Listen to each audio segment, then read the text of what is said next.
চার দোকানে বসে বসিতে, হ্যাঁ আসছি, ভয়ঙ্কর রূপে ফিরবো। কি রূপে? ভয়ঙ্কর রূপে। তোদের রূপ তো বাংলাদেশের লোক দেখিছে। কিছুক্ষণ আগে তো রফিকুল ইসলাম খান মুহতারাম বলেই দিলেন, 1 মাসে 2000-এরও বেশি ছাত্র শুধু হত্যা করে নাই, বরং ঢাকার অলিতে গলিতে, রাজপথে, বাড়িতে, ছাদে, হাটে, মাঠে পড়েছিল। ক্ষমতায় কেউ স্থায়ী হয় না, হোক না সে হাসিনা কিবারে না, সে আরটা চিরকাল থাকে না। ক্ষমতায় কেউ স্থায়ী হয় না, হোক না সে হাসিনা কিবারে না, সে আরটা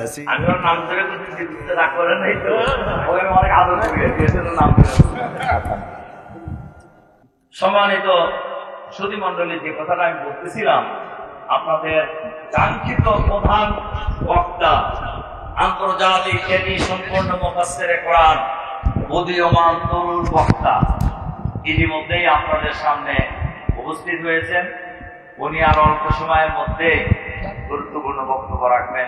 বলেন, এই কবির মিল আমাদের মাহফিলে বাধা দিয়ে এই কথা বন্ধ করা যাবে? মানুষের মুখ থেকে এই কথা বন্ধ করা যাবে না। কেন্দ্রীয় সভাপতি বাংলাদেশ ইসলামী ছাত্র শিবির এবং বর্তমান সহকারী সেক্রেটারি জেনারেল, তাছাড়াও সিনেট সদস্য, রাজশাহী বিশ্ববিদ্যালয় নির্বাচিত, উনি অনেক গুরুত্বপূর্ণ কথা বলেছেন, যে কথাগুলো আমাদের মতো বক্তারা এত গুরুত্বপূর্ণ কথা বলতে পারে না, বা বলে না, বা বলা হয় না।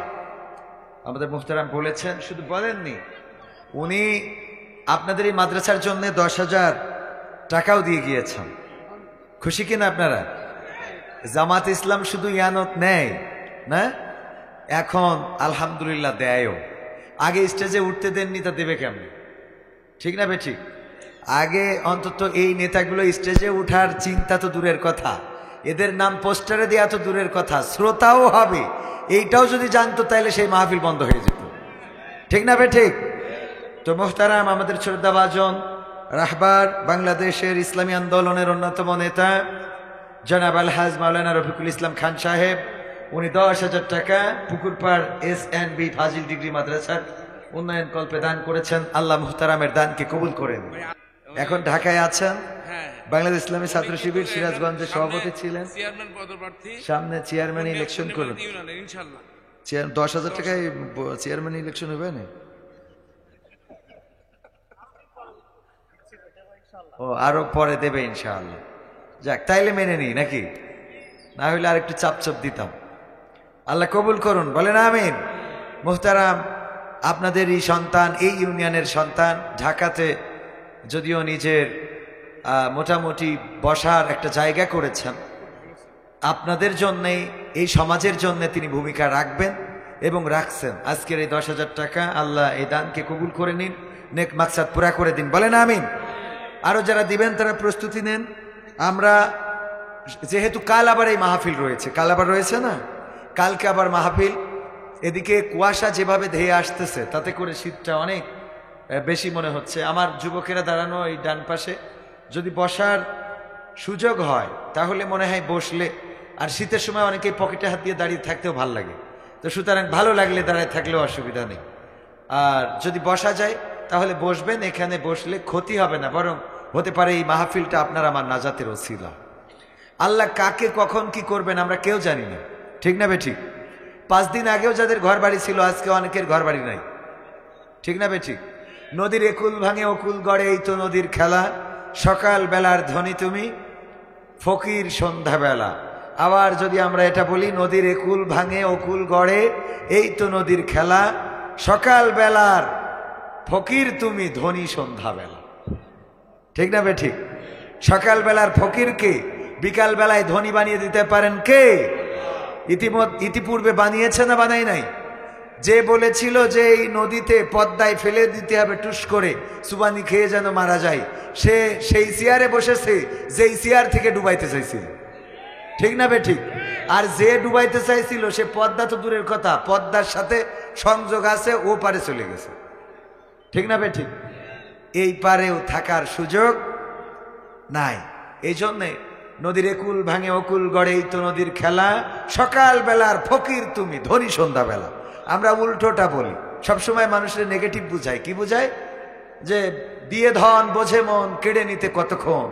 আমি বলি নিয়ে ধন বোঝে মন, ফেরত দিতে কতক্ষণ। উল্টাটা বলেন কেন? ভালোটা বলেন।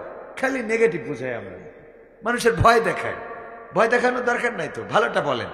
জাহান্নামের ভয় যেমন আছে, জান্নাতে পুরস্কারও আছে। খালি শুধু ভয় দেখাবেন, দরকার নাই তো।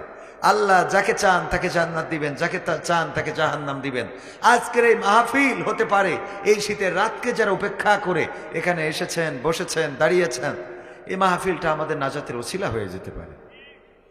আল্লাহ ওসিলা তালাশ করবেন, কাকে কোন ওসিলায় ক্ষমা করবেন সেটা আল্লাহ ভালো জানেন। তো সুতরাং আর কি 45 মিনিট মতো বসে থাকা যাবে না? ইনশাআল্লাহ যাবে, ইনশাআল্লাহ। আজকে আপনাদের উপস্থিতিতে একটু প্রবলেম হয়েছে যে এই গ্রামে গোলমাল হয়েছে, এবং এই গোলমালগুলো নাকি পরিকল্পিতভাবে মাঝে মাঝে করা হয়। আল্লাহ হেফাজত করুন। আমরা এই সমাজে শান্তি চাই। ইসলাম শান্তি চেয়েছে। ইসলামের অপর নাম কি, অর্থটা কি? শান্তি। আর মুসলমান মানে আত্মসমর্পণ। কার কাছে? আল্লাহর কাছে। তো আত্মসমর্পণ যারা আল্লাহর কাছে করেছে তারা এই সমাজে বিশৃঙ্খলা করবে না, এটাই আমরা প্রত্যাশা করি। আল্লাহ আমাদের সমাজকে শান্তি দিয়ে ভরে দিন, বলেন আমিন।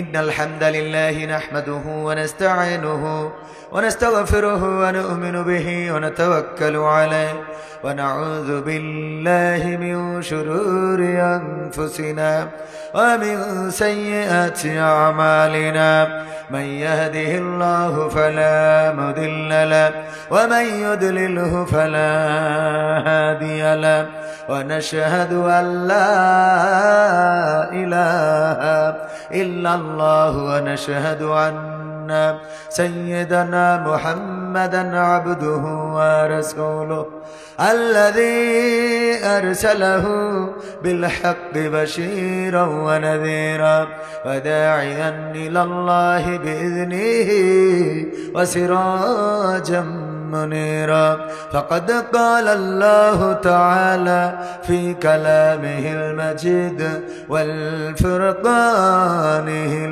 الحميد সবাই পড়েন আউযু বিল্লাহি মিনাশ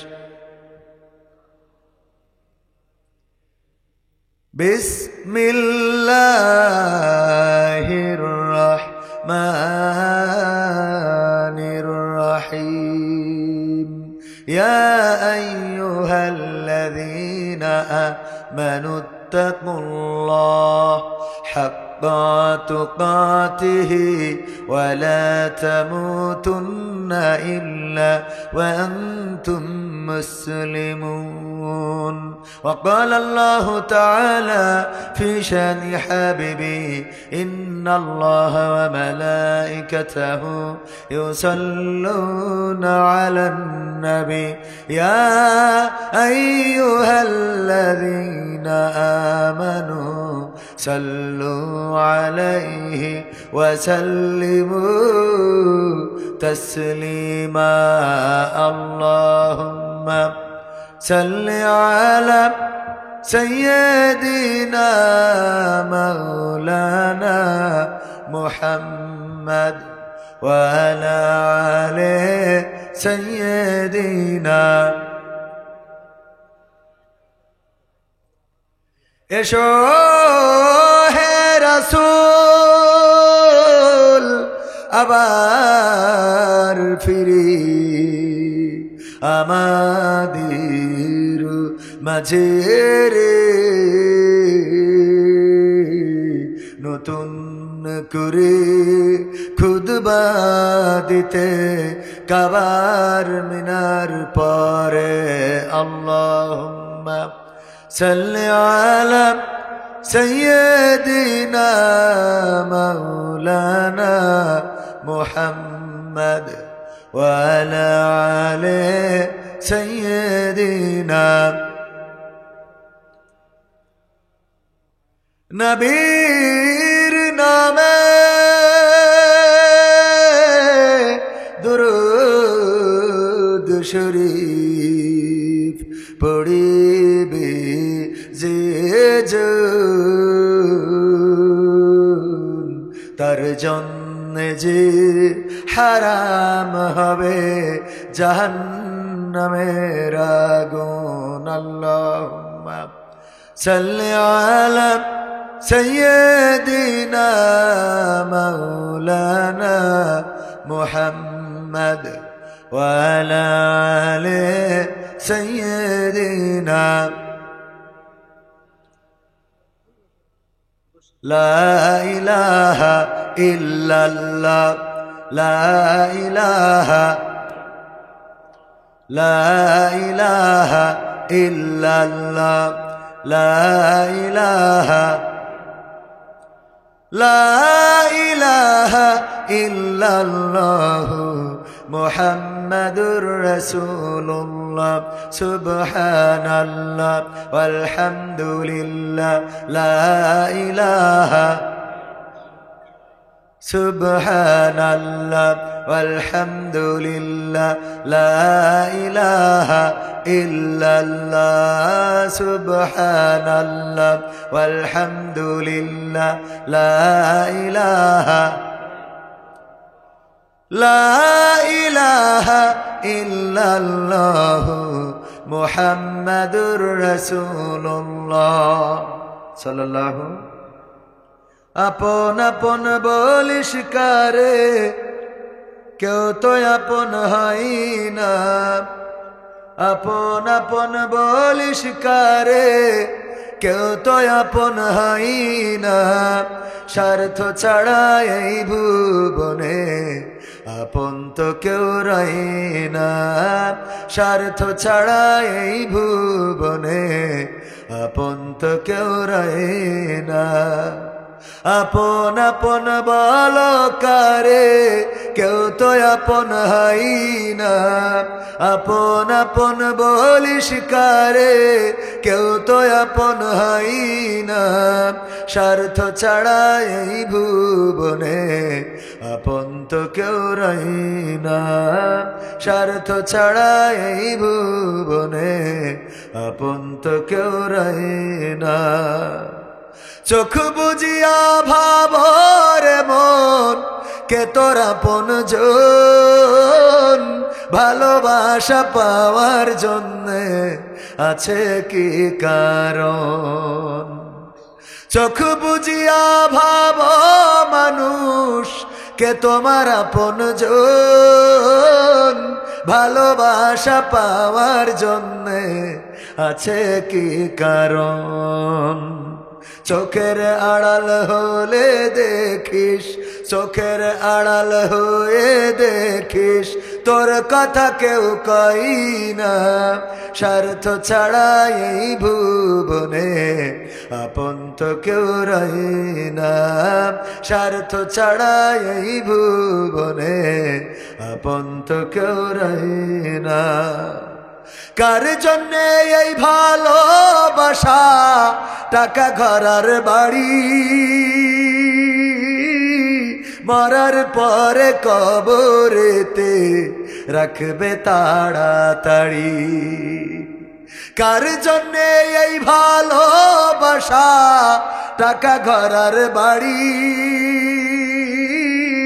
মরার পরে কবরেতে রাখবে তাড়াতাড়ি বিনা লাভে বন্ধুরে কেউ বিনা লাভে বন্ধুরে কেউ তুলার বোঝাও বই না স্বার্থ ছাড়া এই ভুবনে আপন তো কেউ রয় না স্বার্থ ছাড়া এই ভুবনে আপন তো কেউ রয় না আপন আপন বলো কারে কেউ তো আপন হয় না আপন আপন বলিস কারে কেউ তো আপন হয় না স্বার্থ ছাড়া এই ভুবনে আপন তো কেউ রয় না স্বার্থ ছাড়া এই ভুবনে আপন তো কেউ রয় না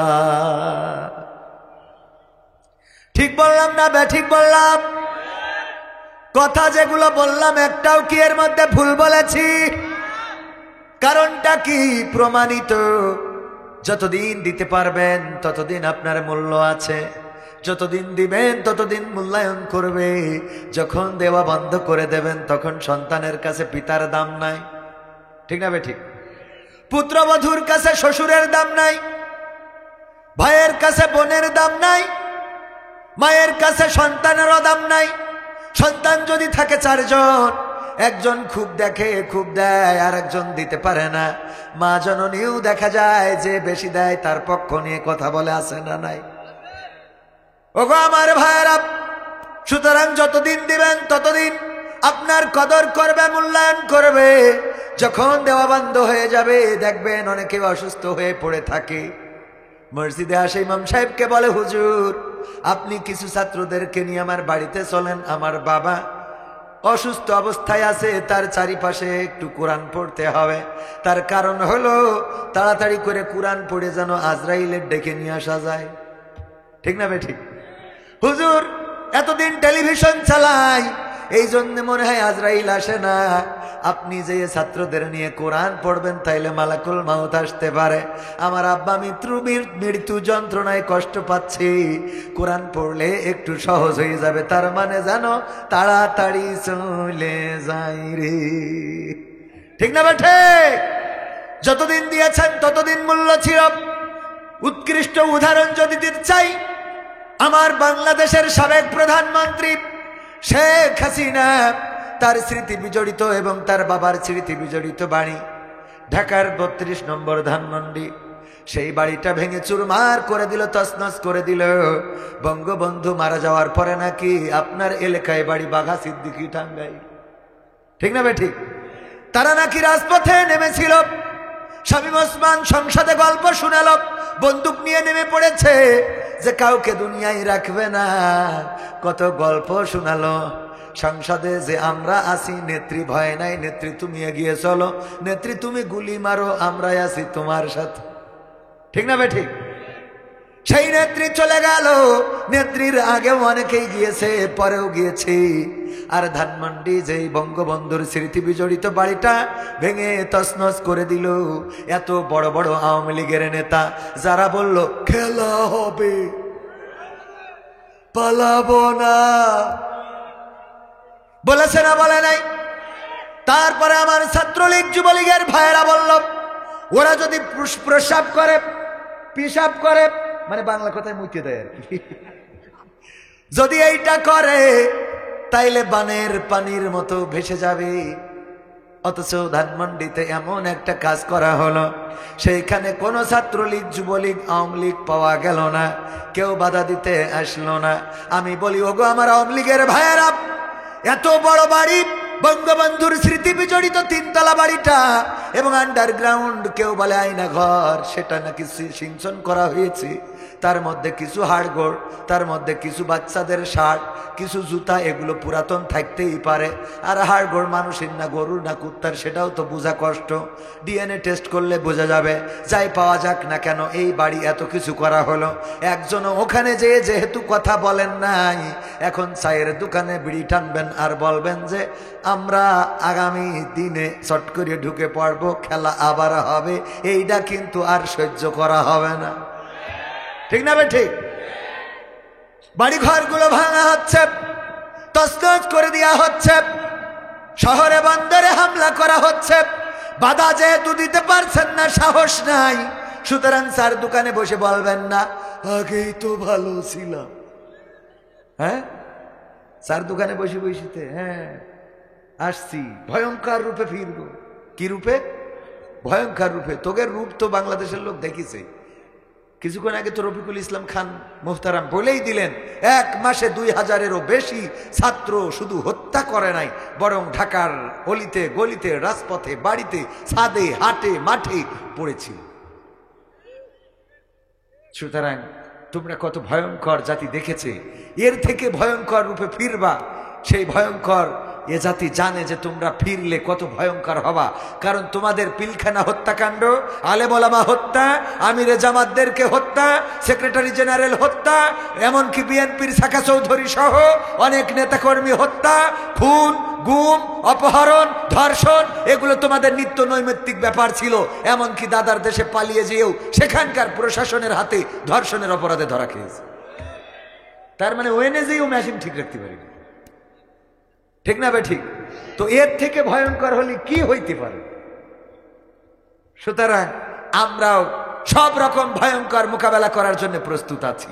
তবে তোমরা বলো পালাবো না, তোমরা বলো পালাবো না বলে আবার পালিয়ে যাও। আর আমরা তারা যারা আমরা বলি ইন্না সলাতি ওয়া নুসুকি ওয়া মাহইয়ায়া ওয়া মামাতি লিল্লাহি রাব্বিল আলামিন, আমাদের নামাজ, কুরবানি, জীবন মরণ কার জন্য?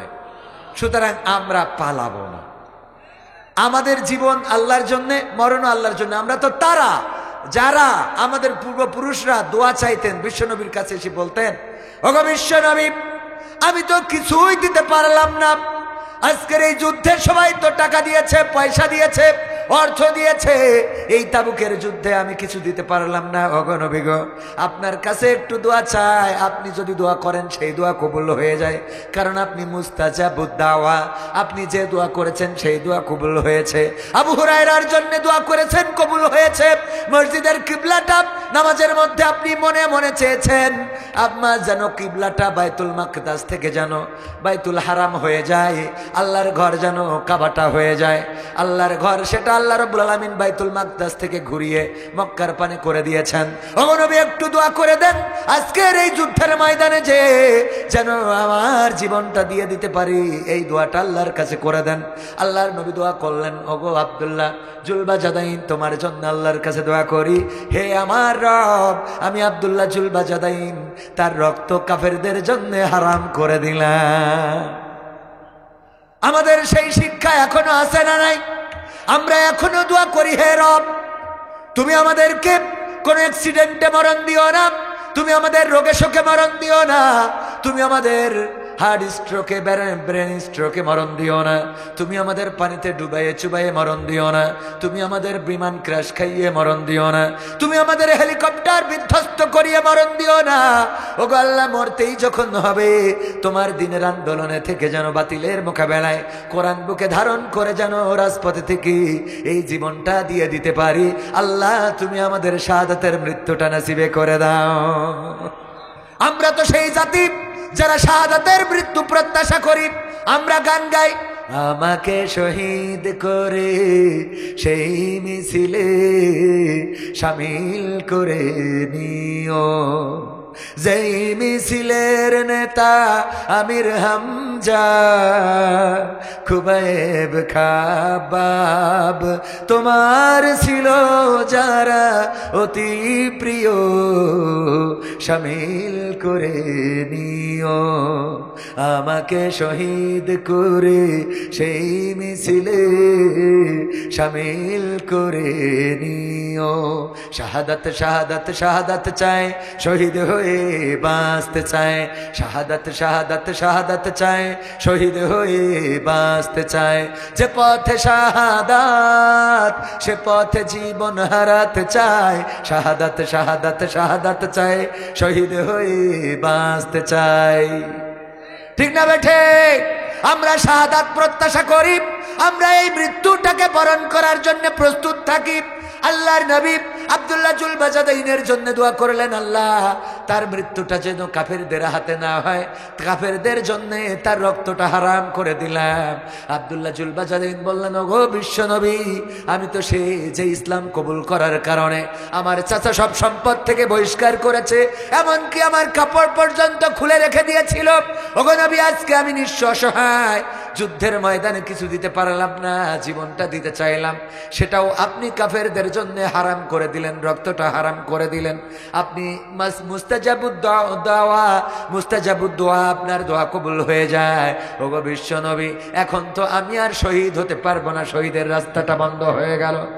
আল্লাহর নবী বললেন, ওগো আব্দুল্লাহ জুলবাজাদাইন, শুনে নাও, যদি তুমি জ্বরে ভুগেও মারা যাও, যদি তুমি অসুস্থ হয়ে তোমার তাবুতে মারা যাও, তারপরেও আল্লাহ রাব্বুল আলামিন তোমার এই মৃত্যুটা তার দরবারে শাহাদাতের মৃত্যু হিসেবে কবুল করে নিবে।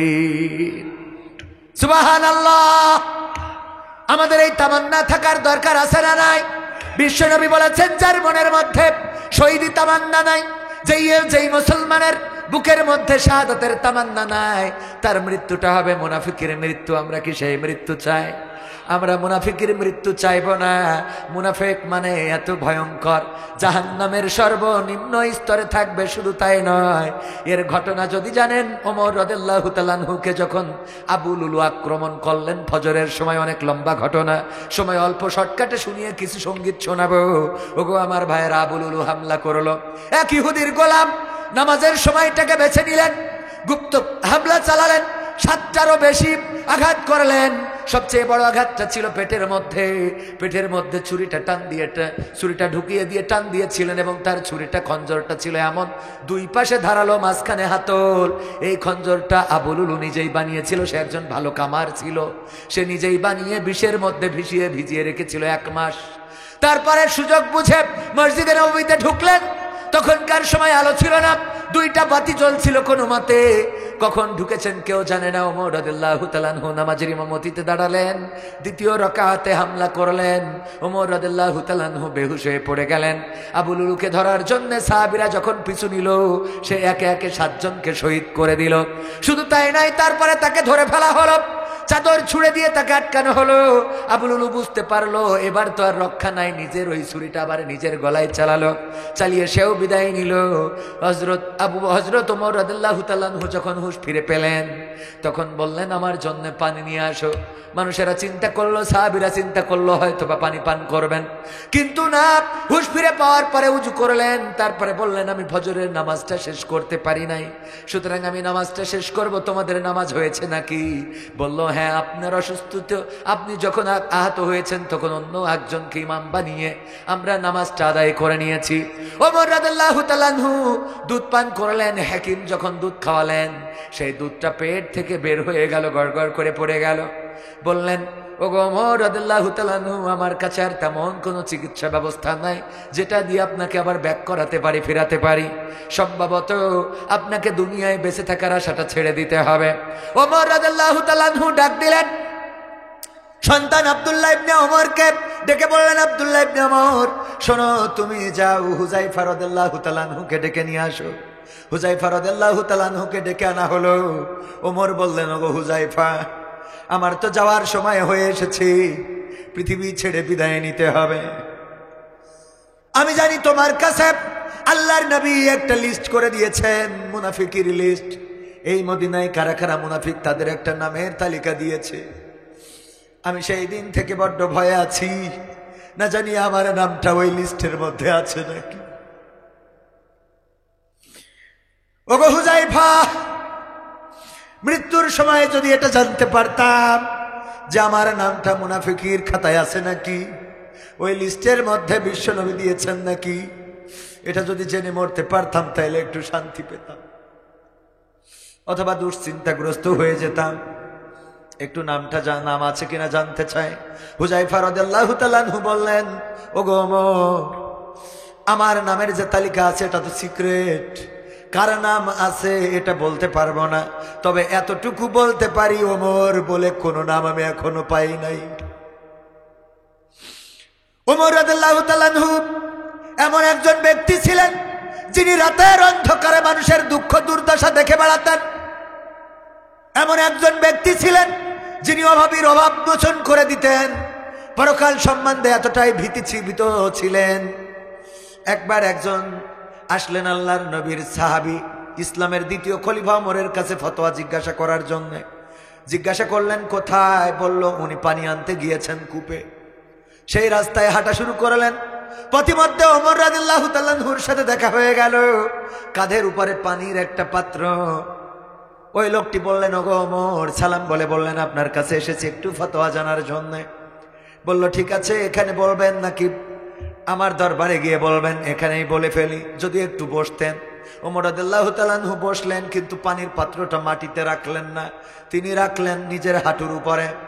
ওই সাহাবী বললেন, ওগো ওমর, যেভাবে বসেছেন হাঁটুর উপরে পানির পাত্র রেখেছেন, এতে তো বেশি কষ্ট হয়, বরং পানির পাত্রটা যদি একটু মাটিতে রাখতেন তাইলে সহজ হতো, আমিও রিল্যাক্সে আপনার সাথে কথা বলতে পারতাম। ওমর রাদিয়াল্লাহু তাআলা আনহু বললেন, ওগো নবীর সাহাবী, তুমি কি জানো না আমার এই পানির পাত্রটা ভিজা, এই ভিজা পাত্রটা যদি আমি এখন এই মাটিতে রাখি, এই জায়গাটা আমার না, এই জমিনটা অন্য কারোর মালিকানাধীন। এই জমির মালিকের কিছু মাটি আমার এই কলসের নিচেই, আমার এই পাত্রের নিচেই লেগে আমার বাড়িতে চলে যাবে। পরকালের ময়দানে যদি আল্লাহ বলেন, ওগো ওমর, তোমার কলসের নিচেই করে আর একজনের জমিনের মাটি কিছু বাড়িতে নিয়ে আসছিলে, তার হিসাব দাও। আল্লাহু আকবার। আর এখন মানুষের বাড়ি লুট করার জন্য প্রস্তুত, এর জমি দখল করা, ওর বাড়ি লুট করা, ওর এই জায়গা করা, ওই জায়গা করা। অনেকেই বলবে আগে করেছে তাই এখনো চলে। ভাইয়েরা আমার, যারা অধম হবে তাদের উত্তম দিয়ে মোকাবেলার দরকার আছে না নাই? যারা অধম হবে তাদের উত্তম দিয়ে মোকাবেলা করব। ওগো আমার ভাইজানেরা, ওগো আমার কলিজার টুকরা যুবকেরা, শুনে নাও। এই কথাটা কেন বললাম? শহীদি তামান্না যদি না থাকে তাইলে তার মৃত্যুটা হবে মুনাফিকের মৃত্যু। ওমর রাদিয়াল্লাহু তাআলা আনহুর মতো মানুষ, যে মানুষের পাশে দাঁড়াতেন, মানুষের দুঃখ দুর্দশা ঘুচে দিতেন, এমনকি রাতের অন্ধকারে অন্ধকারে ঘুরে, আপনারা ঘটনাগুলো জানেন, বাড়িতে যেয়ে দেখলেন ওই 4 জনের কি হয়েছে? আওয়ামী লীগের লোক নাকি না জামাতের? কি হয়েছে আপনাদের?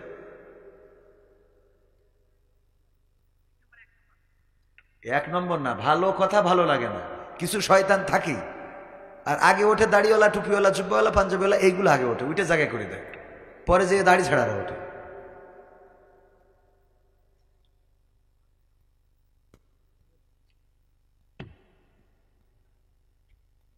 আমি বলেছি যে 45 মিনিট কথা বলবো, আপনাদের তো 45 মিনিট কষ্ট হওয়ার কথা না। এতক্ষণ বসে আছেন সারা রাত, না?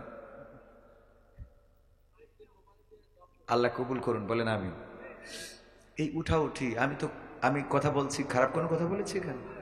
হ্যাঁ, ভালো, আমি জানি উঠবেন কেন। এই যে আমার তো অনেক সমালোচনা আমার নিয়ে, সে নাট্যকার, এই করে তাই করে। এই যে ভালো করে ওয়াজ করতেছি, দেখেন 4 জন ঝামেলা করলো। যদি আমি এখন হাসি রহস্য বলতাম, উল্টো পাল্টা কথা বলতাম, খুব ভালো লাগতো আপনাদের। বলেন ঠিক না বেঠিক? এই সমাজ যত ভালো কথা বলেন না কেন, ভালো কথা নিবে না। খেয়াল করে দেখবেন, যদি ভালো কথা নেন, সিরাজগঞ্জের মানুষ দেখি আজকে কোনো উল্টো পাল্টা কথা হবে না, সব ভালো কথা হবে। শুনতে রাজি আছেন ইনশাআল্লাহ? নেফাকির মৃত্যুর কথা বলছিলাম, তার আগে মনে হয় শেখ হাসিনার একটা গান শোনানো লাগবে, না? আপনাদের এনার্জি পাচ্ছেন না?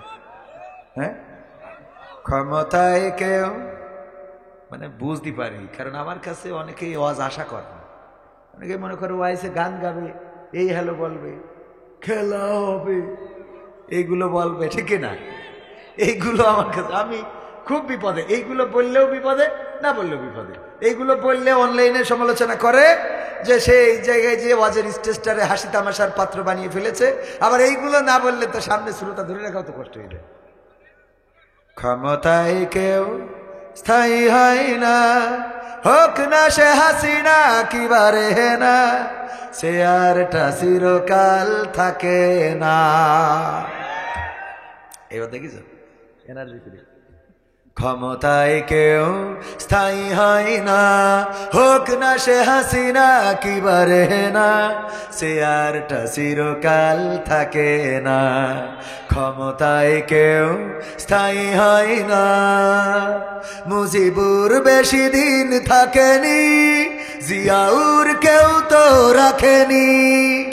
মুজিবুর বেশি দিন থাকেনি, জিয়াউর কেউ তো রাখেনি। এরশাদ চলে গেছে পৃথিবী ছেড়ে, এরশাদ চলে গেছে পৃথিবী ছেড়ে, কেউ আজ তার কথা কয় না। ক্ষমতায় কেউ স্থায়ী হয় না, হোক না সে হাসিনা কিবারে না, সে আরটা চিরকাল থাকে না। ক্ষমতায় কেউ স্থায়ী হয় না। হাসিনা ক্ষমতা ধরে রাখতে আয়না ঘর বানিয়েছিল, জনগণের রোশানলে দাদার দেশে পালিয়ে গেল। হাসিনা ক্ষমতা ধরে রাখতে আয়না ঘর বানিয়েছিল, জনগণের রোশানলে দাদার দেশে পালিয়ে গেল ডিবি হারুনের পাশে আর ডিবি হারুনের পাশে আর পরিমণিদের দেখা যায় না ক্ষমতায় কেউ স্থায়ী হয় না হোক না সে হাসিনা কিবারে না সে আরটা চিরকাল থাকে না ঠিক না বেঠে ওগো আমার ভাইয়েরা এই চিরকাল চিরকাল থাকে না চিরকাল থাকবে না এই জন্য দুনিয়া যেহেতু ছাড়া লাগবে মৃত্যুর প্রস্তুতি নেওয়ার দরকার আছে না নাই মৃত্যুর প্রস্তুতি যদি নিতে হয় দুনিয়ার জীবন এমন করে গড়ে তুলতে হবে ওমর রাদিয়াল্লাহু তাআলা আনহুর মতো ওমর রাদিয়াল্লাহু তাআলা আনহু এবার কি করলেন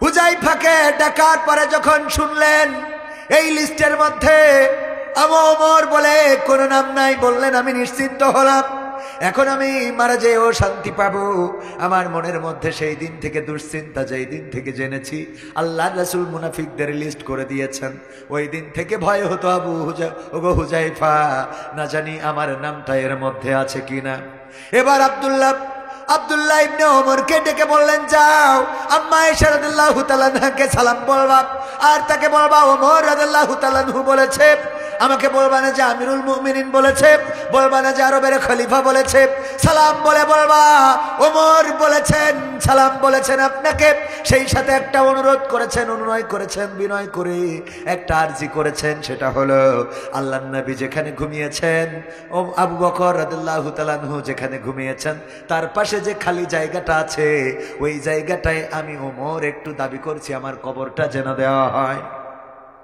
খবরদার বলবা না আমিরুল মুমিনিন বলেছে আমার ক্ষমতার কোনো পাওয়ার দেখাবা না বলবা না ইসলামের দ্বিতীয় খলিফা বলেছে এটাও বলবা না ওমর রাদিয়াল্লাহু তাআলা আনহু যখন এই কথা বললেন আম্মা আয়েশা রাদিয়াল্লাহু তাআলা আনহু বললেন আমি চেয়েছিলাম আমার বাবা এবং আমার স্বামী যেখানে ঘুমানো ওই জায়গাটায় আমি ঘুমাবো কিন্তু ওমর যেহেতু দাবি করেছেন আমার চেয়ে ইসলামে ওমরের অবদান অনেক বেশি সুতরাং ওমরের এই দাবিকে আমি প্রত্যাখ্যান করতে পারি না আমি অনুমতি দিয়ে দিলাম এখানেই শেষ নয় ওমর রাদিয়াল্লাহু তাআলা আনহু মৃত্যুর আগে আবার আব্দুল্লাহ ইবনে ওমরকে ডাকলেন ডেকে বললেন ওগো আব্দুল্লাহ আবার জানাজা করবা তারপরে আমার লাশ খাটিয়াই করে নিয়ে আবার আয়েশার সামনে নিয়ে যাবা আয়েশার বাড়ির সামনে নিয়ে যাবা আম্মা আয়েশা রাদিয়াল্লাহু তাআলা আনহাকে বলবা ওমরের লাশটা আপনার বাড়ির সামনে রাখা হয়েছে যদি অনুমতি দেন তাইলে এই লাশটাকে ওখানে দাফন করতে চাই মৃত্যুর পরে আরেকবার অনুমতি নিবা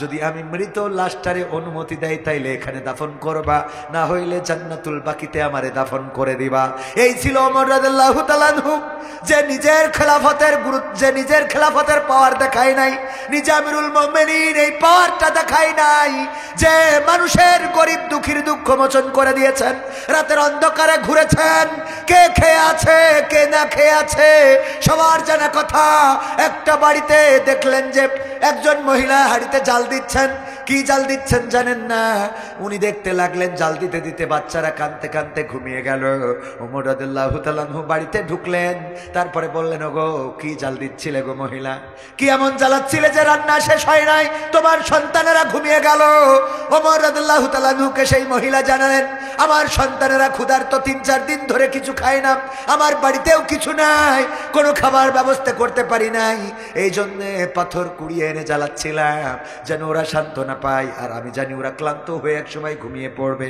এই কারণে আমি এই পাথরগুলো জ্বালাচ্ছিলাম ওরা ঘুমিয়ে গিয়েছে চুলাটা নিভিয়ে দিয়েছি ওমর রাদিয়াল্লাহু তাআলা আনহু তাড়াতাড়ি করে আসলেন আটার বস্তা মাথায় করে নিয়ে রওনা করলেন সাথে থাকা লোকজন বলল আটার বস্তাটা আমাদের মাথায় দেন ওমর বললেন তোমাদের মাথায় দিতে পারি যদি তোমরা আমাকে কথা দাও পরকালে আল্লাহ যেদিন বিচারের কাঠগড়ায় দাঁড় করাবে যেদিন গুনার খাতাটা আমার হাতে দিয়ে দেবে ওই দিন ওই গুনার খাতাটা তোমরা তোমাদের কাঁধে নিবা এইটাতে যদি রাজি থাকো তাইলে আটার বস্তাটা মাথায় দেব আল্লাহু আকবার বলবেন না চলে গেলেন বাড়িতে রুটি বানালেন নিজ হাতে সেকে দিলেন তারপরে বাচ্চাদের ডাকলেন খাওয়ালেন নিজে মুখে তুলে খাওয়ালেন ওই মহিলা বলল কে তুমি বাবা জানি না তোমার জন্য আমি একটু দোয়া করতে চাই দুটি হাত তুলে দোয়া করলেন ওগো রব এই আরব বিশ্বে যদি তুমি ওমরের মতো একজন প্রেসিডেন্ট না বানায়, এই লোকটার মতো যদি একজন খলিফা বানিয়ে দিতে, ওগো আল্লাহ, তাইলে এই রাষ্ট্রের অবস্থাটা আরো পরিবর্তন হয়ে যেত। ওমর রাদিয়াল্লাহু তাআলা আনহু বললেন, ওগো মহিলা, ওগো বুড়িমা, আপনি কালকে ওমরের রাজপ্রাসাদে আসবেন, তার দরবারে আসবেন, ওখানে আমি থাকবো আপনার জন্য, কোনো ব্যবস্থা যদি করা যায় করে দেব। পরের দিন যখন এই মহিলা গেলেন, যে দেখলেন যেই আসনে আর একজন প্রেসিডেন্ট তিনি মনে করেছেন বসে থাকবেন, সেই আসনে যেয়ে দেখে গতকাল রাত্রে যিনি নিজ হাতে রুটি বানিয়ে বাচ্চাদের মুখে তুললে খাইয়েছেন, সেই লোকটাই আজকে খলিফার আসনে বসা। আর আমাদের চেয়ারম্যান হইলেই বাইসাইকেল নাই, চেয়ারম্যান হইলেই মোটরসাইকেল, আবার সাথে ড্রাইভার রাখে, আছে না নাই? চেয়ারম্যান হয়েই ভাব বাড়ি যায়, আরে বাবা। আর চেয়ারম্যানের পিএসের তো গিয়ার আরো বেশি, ও যদি 4 গিয়ার হয় 5 গিয়ারের পালসার, ঠিক না বে ঠিক? আরে গিয়া না জাতি, এখনো জাতি পারিনি, তাই কত গিয়ার কত জায়গায়, আছে না নাই? আর গেলি কি হবে? মাথায় রাখবেন, এই দুনিয়া চিরস্থায়ী না। ক্ষমতাও আল্লাহ যাকে চান, ওয়াতু ইজ্জু মান তাশাউ ওয়াতু যিল্লু মান তাশা, আল্লাহ যাকে চান তাকে ইজ্জত দেন, যাকে চান তাকে বেইজ্জতি করেন। এটার মালিক কে? সুতরাং সেই আল্লাহর পরে নির্ভর করে আমার দুনিয়ার পরে চলতে হবে। ভাইয়েরা আমার, এমপিরা সব কোথায় গেল, মন্ত্রীরা সব কোথায় গেল, কোথায় কাদের কাকা, তাদের ছাড়া দেশটা এখন লাগে ফাঁকা ফাঁকা, ঠিক না বেঠে? পালাবো না, প্রয়োজন হলে ফখরুলের বাসায় গিয়ে উঠবো, ঠাকুরগাঁওয়ে বাসা আছে না, ঠিক না বেঠে? পালাবে না, পালাবে না, যাই না তবু দেখা, পালাবে না, পালাবে না, যাই না তবু দেখা, তাদের ছাড়া দেশটা এখন লাগে ফাঁকা ফাঁকা, ওদের ছাড়া দেশটা এখন লাগে ফাঁকা ফাঁকা। আইন মন্ত্রী আটকে গেল আইনেরই ফাঁকে, দাড়ি ছাড়া দরবেশের ভণ্ড ভণ্ড লাগে, ঠিক না বেঠে? আইন মন্ত্রী আটকে গেল আইনেরই ফাঁকে, দাড়ি ছাড়া দরবেশের ভণ্ড ভণ্ড লাগে। শুনছি কত নেতা নেত্রী খাইতেছে ভাই ডান্ডা, বিচারপতি কালামানিকের ফাটিয়েছে আন্ডা। পলকেরও ঝলক গেল, পলকেরও ঝলক গেল থামিয়ে নেটের চাকা, তাদের ছাড়া দেশটা এখন লাগে ফাঁকা ফাঁকা, ওদের ছাড়া দেশটা এখন লাগে ফাঁকা ফাঁকা। কই গেল সেই সংসদেতে মমতাজের গান, কোথায় গেল হযরত বলা স্বামী মুসলমান? মমতাজ আপা আপনাদের এলাকার লোক না কেন? এইদিকে তো টাঙ্গাইল না মানিকগঞ্জ? মানিকগঞ্জ, ও আচ্ছা মানিকগঞ্জ। হ্যাঁ, আমি বললাম মমতাজ আপার মতো নেমখারাম বেঈমান স্বার্থপর লোক থাকতে পারে কেন?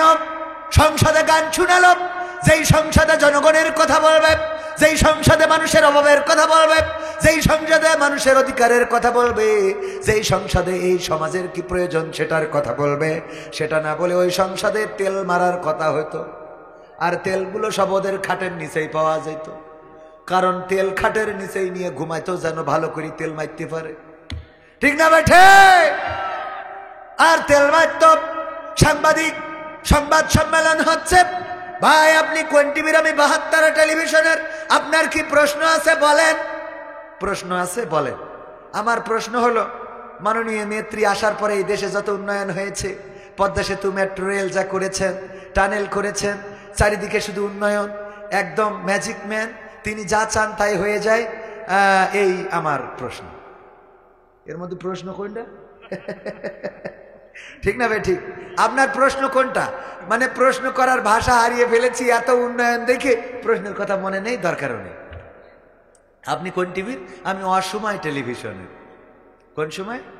অসময়। আপনি বলেন, মাননীয় নেত্রী আপনি আসলে অভূতপূর্ব উন্নয়ন বাংলাদেশে করেছেন। আপনি যে উন্নয়ন করেছেন, আমাদের বর্ডার, আমাদের সীমানা, এমনকি সেন্ট মার্টিন, তারপরে আপনি কিছু সীমানা আমাদের বাড়িয়েছেন, রোহিঙ্গাদের আপনি ত্রাণ দিয়েছেন, আপনি আমেরিকা, লন্ডন, অনেক দেশের সাথে ভাবমূর্তি উজ্জ্বল করেছেন, দাদার সাথে আপনার সুসম্পর্ক, ধন্যবাদ আপনাকে। প্রশ্ন কোনটা? না মানে আমি ধন্যবাদ দেওয়ার জন্য দাঁড়িয়ে আছি, মানে তে কথা কয় না, ঠিক না ঠিক? আমার মমতাজ আপা গান গাইল সংসদে, আর যখন সংসদ ধরে পালিয়ে গেল মমতাজ আপা গান গাইল না। কারণ কি? পেয়েছে যতদিন গেয়েছে ততদিন খেয়েছে, যতদিন গেয়েছে ততদিন নিয়েছে, যতদিন গেয়েছে ততদিন। যখন বুঝেছে আর পাওয়া হবে না আর নেওয়া হবে না, তখন বলে দিয়েছে আর গাওয়া হবে না, ঠিক না ঠিক? কারণ তারা কার জন্যে গায়? স্বার্থের জন্য। কিসের জন্য? স্বার্থের জন্য গায়, খাওয়ার জন্য গায়, পাওয়ার জন্য গায়। আর আমরা গাই আল্লাহর গুণগান। আমরা খাওয়ার জন্য নয়, পাওয়ার জন্য নয়, আমরা গাই আল্লাহর সন্তুষ্টির জন্য। এই দুনিয়ার জীবনের বিনিময়ে যেন আল্লাহ ক্ষমা করে দিয়ে জান্নাতের বাসিন্দা করে দেন তার জন্য। সুতরাং আমরা মৃত্যুর আগ পর্যন্ত মরি, বাসি, রিমান্ডে যাই, হাসপাতালে যাই, আমাদের দেশ থেকে বিতাড়িত করুক, যাই করুক না কেন, আল্লাহর গুণগান গাওয়া বন্ধ হবে না, ঠিক না বেঠে? আল্লাহর গুণগান গাইলে কোনো ভয় নাই, কোনো দুশ্চিন্তা নাই, কোনো টেনশন নাই, আপনার কোনো আতঙ্ক নাই। কারণ যদি উদাহরণ দিয়ে বলি, আমার প্রিন্সিপাল সাহেব গরু পালন করে, উনি গরু পালন করার কারণে গরু মাঝে মাঝে মাঠে খাইতে দিতে হয়, জানেন কি না? সবাই তো জানার কথা, দেশের মানুষ। উনি গরু মাঠের মধ্যে ছেড়ে দিয়ে রেখে আসছে, ওনার একটাই মাত্র গরু। মাহফিলে চলে এসেছে, খেয়াল নাই গরুটা বাড়িতে আনা হয় নাই। গরু যেখানে রেখে আসছে পাশেই ছিল জঙ্গল, ওই জঙ্গল থেকে বাঘ একটা বের হয়ে গরুরে দৌড়ানি দিয়েছে ধরার জন্য। গরুও দৌড়ায়, বাঘও দৌড়ায়।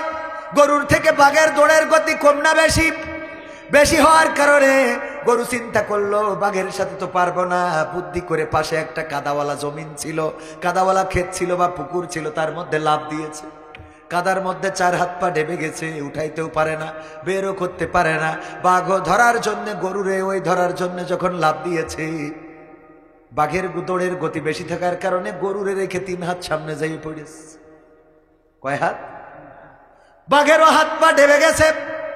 যত ছাড়াইতে চায় তত জড়িয়ে যায়, এমন কিছু কাদা আছে না নাই?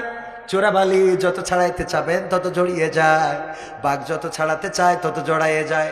গরু কোনো টেনশন ছাড়াই বসে বসে খালি জাবর কাটাছে। গরু বলছে, গরু জাবর কাটাছে, বাঘ বলতে চাই গরু তুই তো আসলেই গরু। কে ভাই কি আছে? গরু তো ভাই কি আইয়া ভাই, আসবে দেখি। এই গরু, অসুবিধা কি? মানে তোরে যদি আমি ধরতাম তাইলে তোরে তো খেয়ে আমার প্রাণটা বাঁচাইতাম, একজন তো বেঁচে থাকতাম। আবার তুই যদি দৌড়াই পালিয়ে যেতিস তাইলে তুইও বেঁচে যেতিস, আমিও বেঁচে যেতাম। কিন্তু এমন একটা কাম করেছিস রে গরু, এখন তুইও মরবে আমিও মরব। অসুবিধা কি ভাই? এই গরু তাহলে কি করতে হয়? অসুবিধা কি? তোর তো কুরবানি করিনি কেন এতদিন? অসুবিধা কি মানে? ইচ্ছা সে হলো, তোর অসুবিধা কি সেইটা বুঝাচ্ছি না। মরে গেলে কি হবে ওটা বুঝার দরকার নাই। তবে এতটুকু বলতে চাই, যেহেতু এই বিপদে পড়েছি, এখন ছাড়াইতেও পারি না, বেরোইতেও পারি না, মারা যেতে হবে। আমি কত টেনশন করি, আর তুই টেনশন ছাড়া জাবর কাটাস কেমনে? মানে আমি টেনশন করি, তুই জাবর কাটাস কেমন? গরু বলে, ওগো ভাই তুমি তো জানো না, তুমি থাকো বনে, আমার খবর রাখো না। আমার একজন মালিক আছে, আমি তার গোলাম, আমি তার আনুগত্য স্বীকার করে নিয়েছি। আমি তার, সে যদি বলে ডাইনে যাও আমি ডাইনে যাই, সে যদি বলে বামে যাও আমি বামে যাই, সে যদি বলে গাড়ি টানো আমি টানি, সে যদি বলে নাঙ্গল চষতে আমি চষি, সে যখন দুধ চায় আমি চুপ করে দাঁড়িয়ে থাকি, আমার থেকে দুধ দহন করে নেয়। সে যখন যা বলে আমি ওই মালিকের তাই করে দিই। তিনি হলেন ওই পুকুর পাড় SNB ফাজিল ডিগ্রি মাদ্রাসার প্রিন্সিপাল। আমি উনার গোলাম। উনি যখন বাড়িতে আসবেন, গোয়াল ঘরে লাইট মেরে দেখবে আমি নাই, তখন উনি তাড়াতাড়ি করে আরো মাস্টার নিয়ে চলে আসবে আমারে খোঁজার জন্য। মাঠে এসে টর্চ লাইট দিয়ে খুঁজতে খুঁজতে যখন ওই লাইটের আলোয় তোমারেও দেখবে আমারেও দেখবে, আমার মালিক, আমি তার আনুগত্য করার কারণে, তার কাছে আমি আমাকে সমর্পণ করে দেওয়ার কারণে ওই মালিক আমাকে উদ্ধার করে নিয়ে যাবে। আর তোমার জন্য আমি এই বিপদে পড়েছি, সুতরাং তোমাকে এখানে কবর দিয়ে তারপরে বাড়ি যাবে। এখন বলো আমি জাবর কাটাবো নাকি তুমি কাটাবা? কথা কি বোঝা গেছে? যে মালিকের আনুগত্য করে তার জন্য এটাই যথেষ্ট যে আল্লাহর কথা মতো ফজরের আজান দিলে ঘুম থেকে ওঠে, ঘুম থেকে নামাজ উত্তম, সে আর ঘুমায় না, কম্বলটা লাথি দিয়ে ফেলে দেয়, মসজিদে চলে যায় নামাজের জন্য। যখন সকাল না হতে আবার কোরআন তেলাওয়াত করে দিনের শুরু করে, কাজ করতে করতে আবার জোহরের সময় যখন মুয়াজ্জিন বললে হাইয়া আলাস সালাহ হাইয়া আলাল ফালাহ, আসো নামাজের দিকে, আসো কল্যাণের দিকে, তখন সব কাজ ফেলে রেখে আবার মসজিদে চলে যায়। আবার ব্যস্ত হয়ে পড়ে দুনিয়ায়। আসরের আজান দেয় মুয়াজ্জিন, আবার মসজিদে চলে যায়। মাগরিবের আজান আবার চলে যায়। ইশার আজান আবার নামাজ পড়ে তারপরে ঘুমাতে যায়। এমন ভাবে যারা আল্লাহর আনুগত্য স্বীকার করে নেয়, ইসলামী আন্দোলনের জন্য ডাক দিয়েছে, কোরআন কায়েমের জন্য ডাক দিয়েছে, বাড়িতে খাবার আছে কি নাই। সন্তান বলল, বাবা তুমি তো চলে যাও, না জানি এই মিছিলে গেলে গুলি হইতে পারে, না জানি এই মিছিলে গেলে নির্যাতন নিষ্পেষণ হইতে পারে। সব মায়া ধ্যান ধারণা ভুলে আল্লাহর দিন আল্লাহর জমিনে বাস্তবায়নের জন্য সব কষ্ট ভুলে রাজপথে ঝাঁপিয়ে পড়ে, বাতিলের মোকাবেলায় নিজেদেরকে সমর্পণ করে দেয়। কারণ তারা পড়েছে ইন্না সালাতি ওয়া নুসুকি ওয়া মাহইয়ায়া ওয়া মামাতি লিল্লাহি রাব্বিল আলামিন। তারা পড়ে নিয়েছে, ও রব ঘোষণা করে দিলাম, নিশ্চয় আমাদের সালাত, আমাদের কুরবানি, এই কুরবানির মধ্যে শুধু গরু কুরবানি না, এই কুরবানির মধ্যে শুধু ছাগল কুরবানি না, এই কুরবানির মধ্যে ওই ঈদুল আজহার ঈদের কুরবানি না, এই কুরবানির মধ্যে এই মাদ্রাসায় এক ব্যাগ সিমেন্ট দিয়েছেন, এটাও কুরবানি। ঠিক না বেঠে? আপনি এখানে সময় দিচ্ছেন, এটাও কুরবানি আল্লাহর জন্য। আপনার জীবনের এই সময়টা এখন স্ত্রীর সাথে শীতের সময় যাদের বউ আছে, কম্বলের মধ্যে আরামে ঘুমাইতে পারতেন, কিন্তু সেই আরামটারে হারাম করে এই মাহফিলে চলে এসেছেন। আমার যুবকেরা লাইলাতুল ফেব্রুয়ারির প্রস্তুতি নিতে হবে। ঠিক না বেটে? কয় ঠিক। শয়তান কোথাকার, কয় ঠিক। লাইলাতুল ফেব্রুয়ারি বুঝেছে, ও বুঝে বলি তো ঠিক। কারণ একজন দেখলাম গার্লফ্রেন্ডের উপহার দিতে হবে লাইলাতুল ফেব্রুয়ারিতে, টাকা নাই বলে ধাড়ি ছাগল চুরি করিয়েছে। মানুষের ছাগল চুরি করে পর্যন্ত 14 ফেব্রুয়ারি ভ্যালেন্টাইন্স ডে পুরস্কার উপহার কেনার জন্য ছাগল চুরি করে। ও গো যুবকেরা, আমি বলি যারা সুন্দরীদের পিছনে ঘুরে বেড়াও, আজকে মনির খান তার ওয়াইফের ছবি সহ একটা ফেসবুকে পোস্ট দিয়েছে। মনির খান কার ছবি সহ? ওয়াইফের ছবি সহ। তো অনেকেই লিখছে মাশাআল্লাহ মারহাবা, অনেক সুন্দর, নাইস, বিউটি, কিউট, যার যা মনে চাই লিখছে। একজন দেখলাম ওখানে লিখেছে, এত সুন্দরী বউ থাকতে আপনি অঞ্জনা অঞ্জনা করেন কেন? এত সুন্দরী বউ থাকতে আপনি অঞ্জনা অঞ্জনা করেন কেন? আমি আমার যুবকদেরকে বলতে চাই, ওগো যুবকেরা, যেই মেয়েটার পিছনে ঘুরে বেড়াও, ওই মেয়েটার মালিক কে? মেয়েটার বানাইছে কে? ওই চেহারাটা দিয়েছে কে? রূপের বড়াই করিস না রে, রূপ চিরদিন থাকে না। টাইম তো শেষ। হ্যাঁ, আর একটু সময়। রূপের বড়াই করিস না রে, রূপ চিরদিন থাকে না।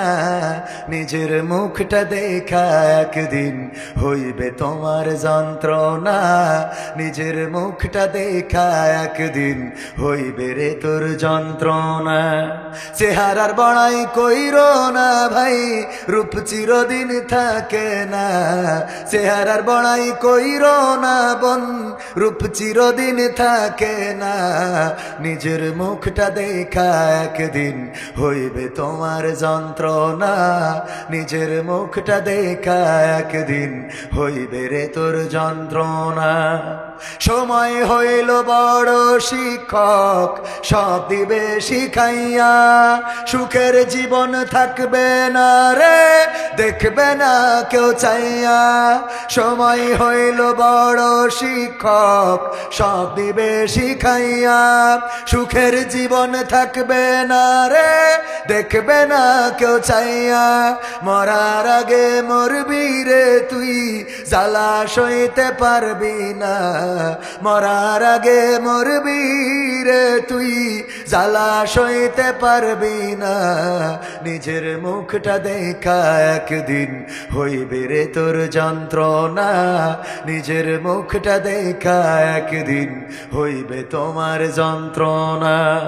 কিসের এত বড়াই তোমার মাটির দেহ লইয়া, ময়রা দেখো পোকামাকড় শেষ করবে সব খাইয়া। কিসের এত বড়াই তোমার মাটির দেহ লইয়া, ময়রা দেখো পোকামাকড় শেষ করবে সব খাইয়া। এই দুনিয়া ছাড়তে হবে অহংকার আর কইরো না, এই দুনিয়া ছাড়তে হবে অহংকার আর কইরো না, নিজের মুখটা দেখা একদিন হইবে তোমার যন্ত্রণা, নিজের মুখটা দেখা একদিন হইবে তোমার যন্ত্রণা। ক্ষমতার বড়াই কইরো না ভাই, সে আর চিরদিন থাকে না, শেয়ারের বড়াই কইরো না বোন, পাওয়ার চিরদিন থাকে না, নিজের শেয়ার দেখা একদিন হইবে তোমার যন্ত্রণা, নিজের চেয়ার দেখা একদিন হইবে রে তোর যন্ত্রণা। ঠিক না বেঠে?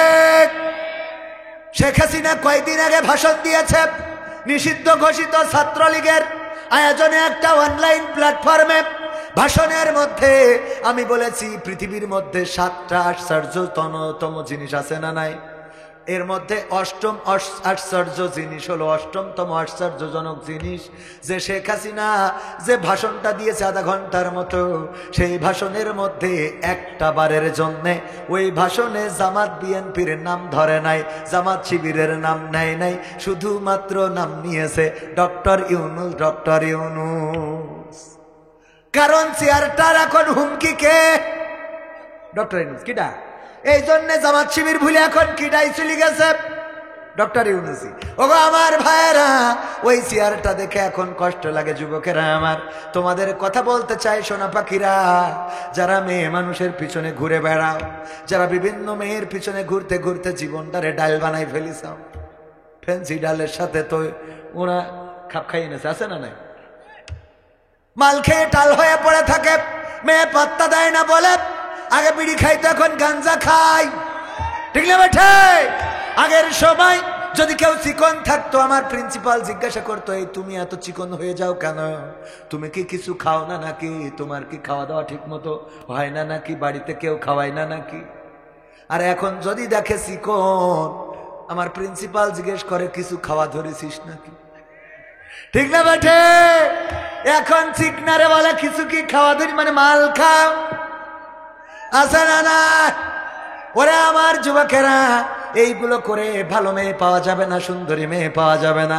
ওই যে জুনিয়র সাকিব বিয়ে করেছিল একটা টিকটকার, বিয়ে করার কারণে কি হারতি হয়েছে তোমরা তো জানো, যে ও আবার আর একটা বিয়ে করতে গিয়েছে বুঝলে ওর মেশিনটাই কেটে নিয়েছে।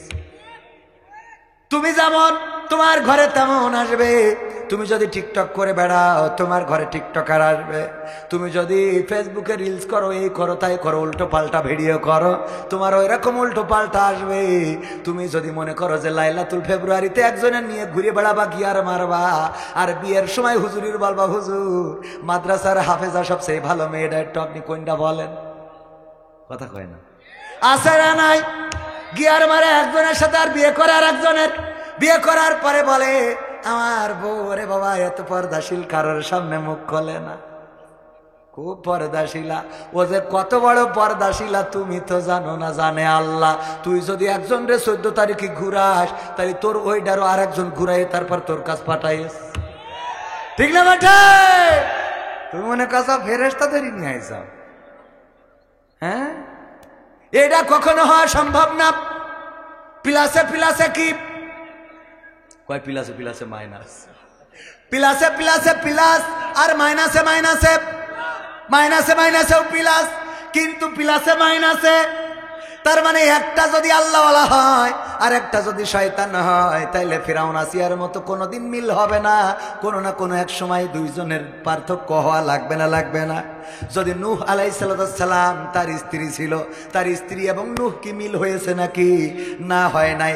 সুতরাং প্লাসে মাইনাসে মাইনাস, মনে রাখতে হবে, মাইনাসে প্লাসে মাইনাস, আর মাইনাসে মাইনাসে মানে দুইটাই যদি গাঞ্জাখোর হয় তাইলে সংসার টেকবে, আবার দুইটাই যদি নামাজি হয় তাও টেকবে। প্লাসে প্লাসে প্লাস, মাইনাসে মাইনাসেও। কিন্তু প্লাস আর মাইনাস যদি হও, তুমি যদি মালখোর হও আর তোমার বাড়ি আসার পরে নামাজ পড়ে দেখে যদি মনে করো বউ ভালো, বুঝে নেবা ওরও কোনো কিছু আছে, তা না হলে তোর সাথে টিকার কথা নয়। টেকবে বলেন? টেকবে না তো। একজন আমাদের কলেজের টিচার ছিলেন, বাড়ি বরিশাল। বলল, কবির ভাই একটা লজ্জার কথা বলি, আপনি তো ওয়াজ করেন মাঝে মাঝে, কাজে লাগতে পারে কি? আমার চাচা ছিল সমবয়সী, আমি তার ভাতিজা।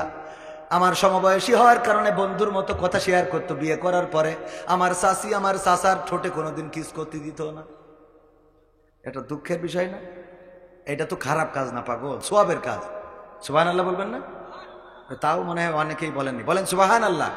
আল্লাহর নবী বললেন, ওগো আমার সাহাবীরা শুনে নাও, যদি কেউ তার স্ত্রীর সাথে সঙ্গম করে, মিলন করে, স্ত্রীর সাথে যদি মিলিত হয়, আল্লাহ রাব্বুল আলামিন তার আমল নামায় সওয়াব দিয়ে দেন।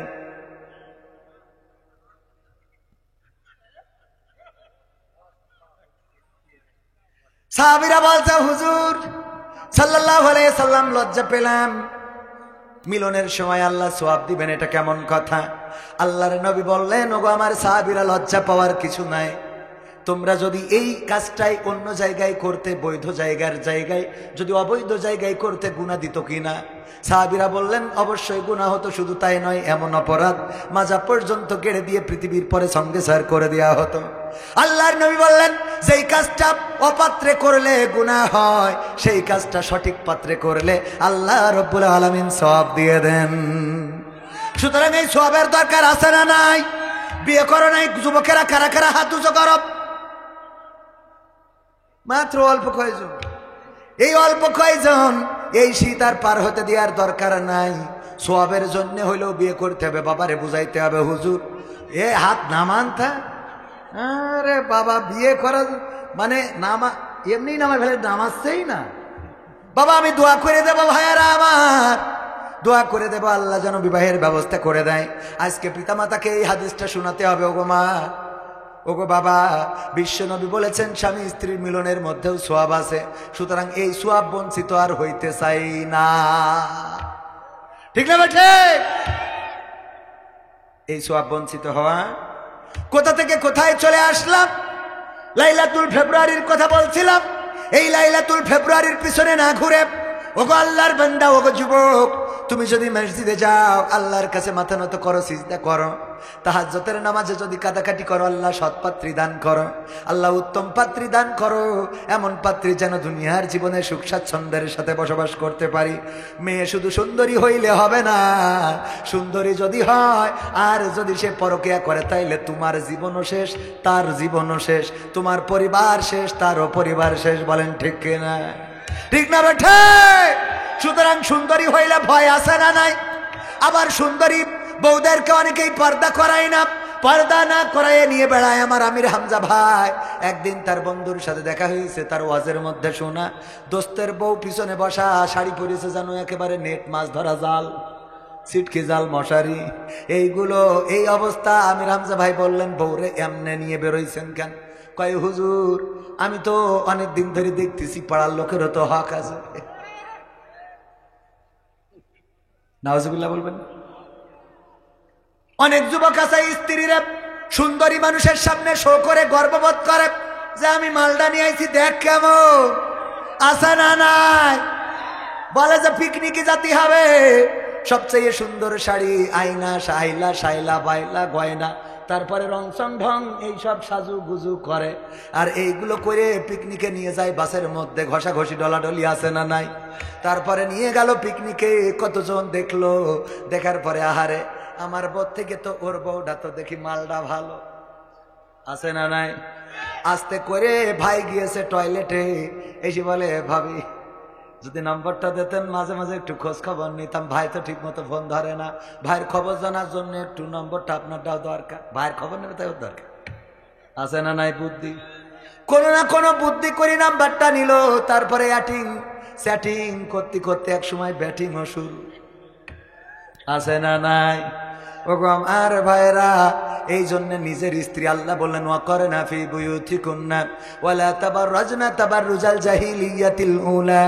ওগো নারীরা, তোমরা পর্দার মধ্যে থাকো, জাহিলি যুগের মেয়েদের মতো সাজুগুজু করে নিজেদেরকে প্রদর্শন করে বেড়ায়ও না। আর এখনকার মা বোনেরা সিদ্ধান্ত নিয়েছে আল্লাহর কথাও মানবে আর শয়তানের কথাও মানবে। আগে সাজুগুজু করে, তারপরে বুরকা পরে, আবার ওই বুরকা পরে টিকটক করে। পলদেশি চেনা নেই আছে না নাই? বুরকা পরা টিকটকার, আবার বুরকা পরে নসিহা করে, কত আমাদের চোখের সামনেও পড়ে। বলবেন হুজুর আপনি এসব জানেন কি করে? আমরাও তো দেখি। যদি বলি দেখি না, তাইলে এইটা মিছে কথা। মানে দেখি বললে একেবারে যে ওই খুঁজিয়ে দেখি তা না, সামনের পর পড়িয়ে যায়, বোঝেননি? এইটুকু অন্তত ঠিক। সামনের পরে কি? সিনেমা হলের পোস্টার দেয়ালে লাগানো আছে না নাই? আপনি চাইলেও চোখে পড়ে না, চাইলেও পড়ে না, চাইলেও পড়ে। অ্যান্ড্রয়েড ফোন যাদের আছে তাদের হাতের মধ্যে যখন আছে খারাপ জিনিস, আপনি চাইলেও আসে না চাইলেও আসে। এই খারাপ কাজ, খারাপ ভুল পথে যে কাজগুলো করে বেড়ান, এই কাজগুলো করার কারণে মা বোনেরা পরকালের ময়দানে জাহান্নামে যাওয়া লাগবে। এদেরকে বলবো, এই সংসারে যদি শান্তি চান, স্ত্রীদেরকে পর্দা করিয়ে নিয়ে বেড়াবেন, তা না হইলে কিন্তু অসুবিধে আছে। আপনার ডাক গোপনে গোপনে কোথায় কার সাথে চ্যাটিং করতে যাইয়ে ব্যাটিং করবে। তারপরে ওই যে পত্রিকার নিউজ দেখলাম যে দুইজন বন্ধু গিয়েছে এক হোটেলে, দুইজন বন্ধু একই হোটেলে গেছে, সেখানে জুতো খুলে উঠতে হয়। জুতো খুলে দেখে, উনি যেয়ে দেখে যে জুতো খোলা রয়েছে। একজন দেখে এইটা আমার বোর জুতো, ও কয় এইটা তো আমার বোর জুতো। মানে দুইজনই এক হোটেলে, কাকতালীয় ভাবে এক হোটেলে হয়ে গেছে। আর দুজনের মানে এই বন্ধু ওই বন্ধুর বোর সাথে লাইন মেরেছে, ওই বন্ধু এই বন্ধুর বোর সাথে লাইন মেরেছে। খাপে খাপ না? খাপে খাপ আব্দুলির বাপ। ওগো আমার ভাইরা, এই কাজগুলো যদি করেন তাইলে আপনি মাথায় রাখবেন, আপনি ভাবির সাথে বলেন বউ আমার যেমন তেমন, ভাবি আমার মনের মতন গো। ভাবিও গান শুনাই দেওরারে ফোন ধরায়, স্বামী আমার যেমন তেমন, দেওরাই আমার মনের মতন রে। ঠিক না বে ঠিক? তুমি যদি ভাবিরে প্রশংসা করো তাইলে তোমার বউ দেওরারে প্রশংসা করবে। তুমি যদি বিলকিসের সাথে লাইন মারো, তোমার বউ মকসেদের সাথে লাইন মারবে। এইটাই ঠিক কথা।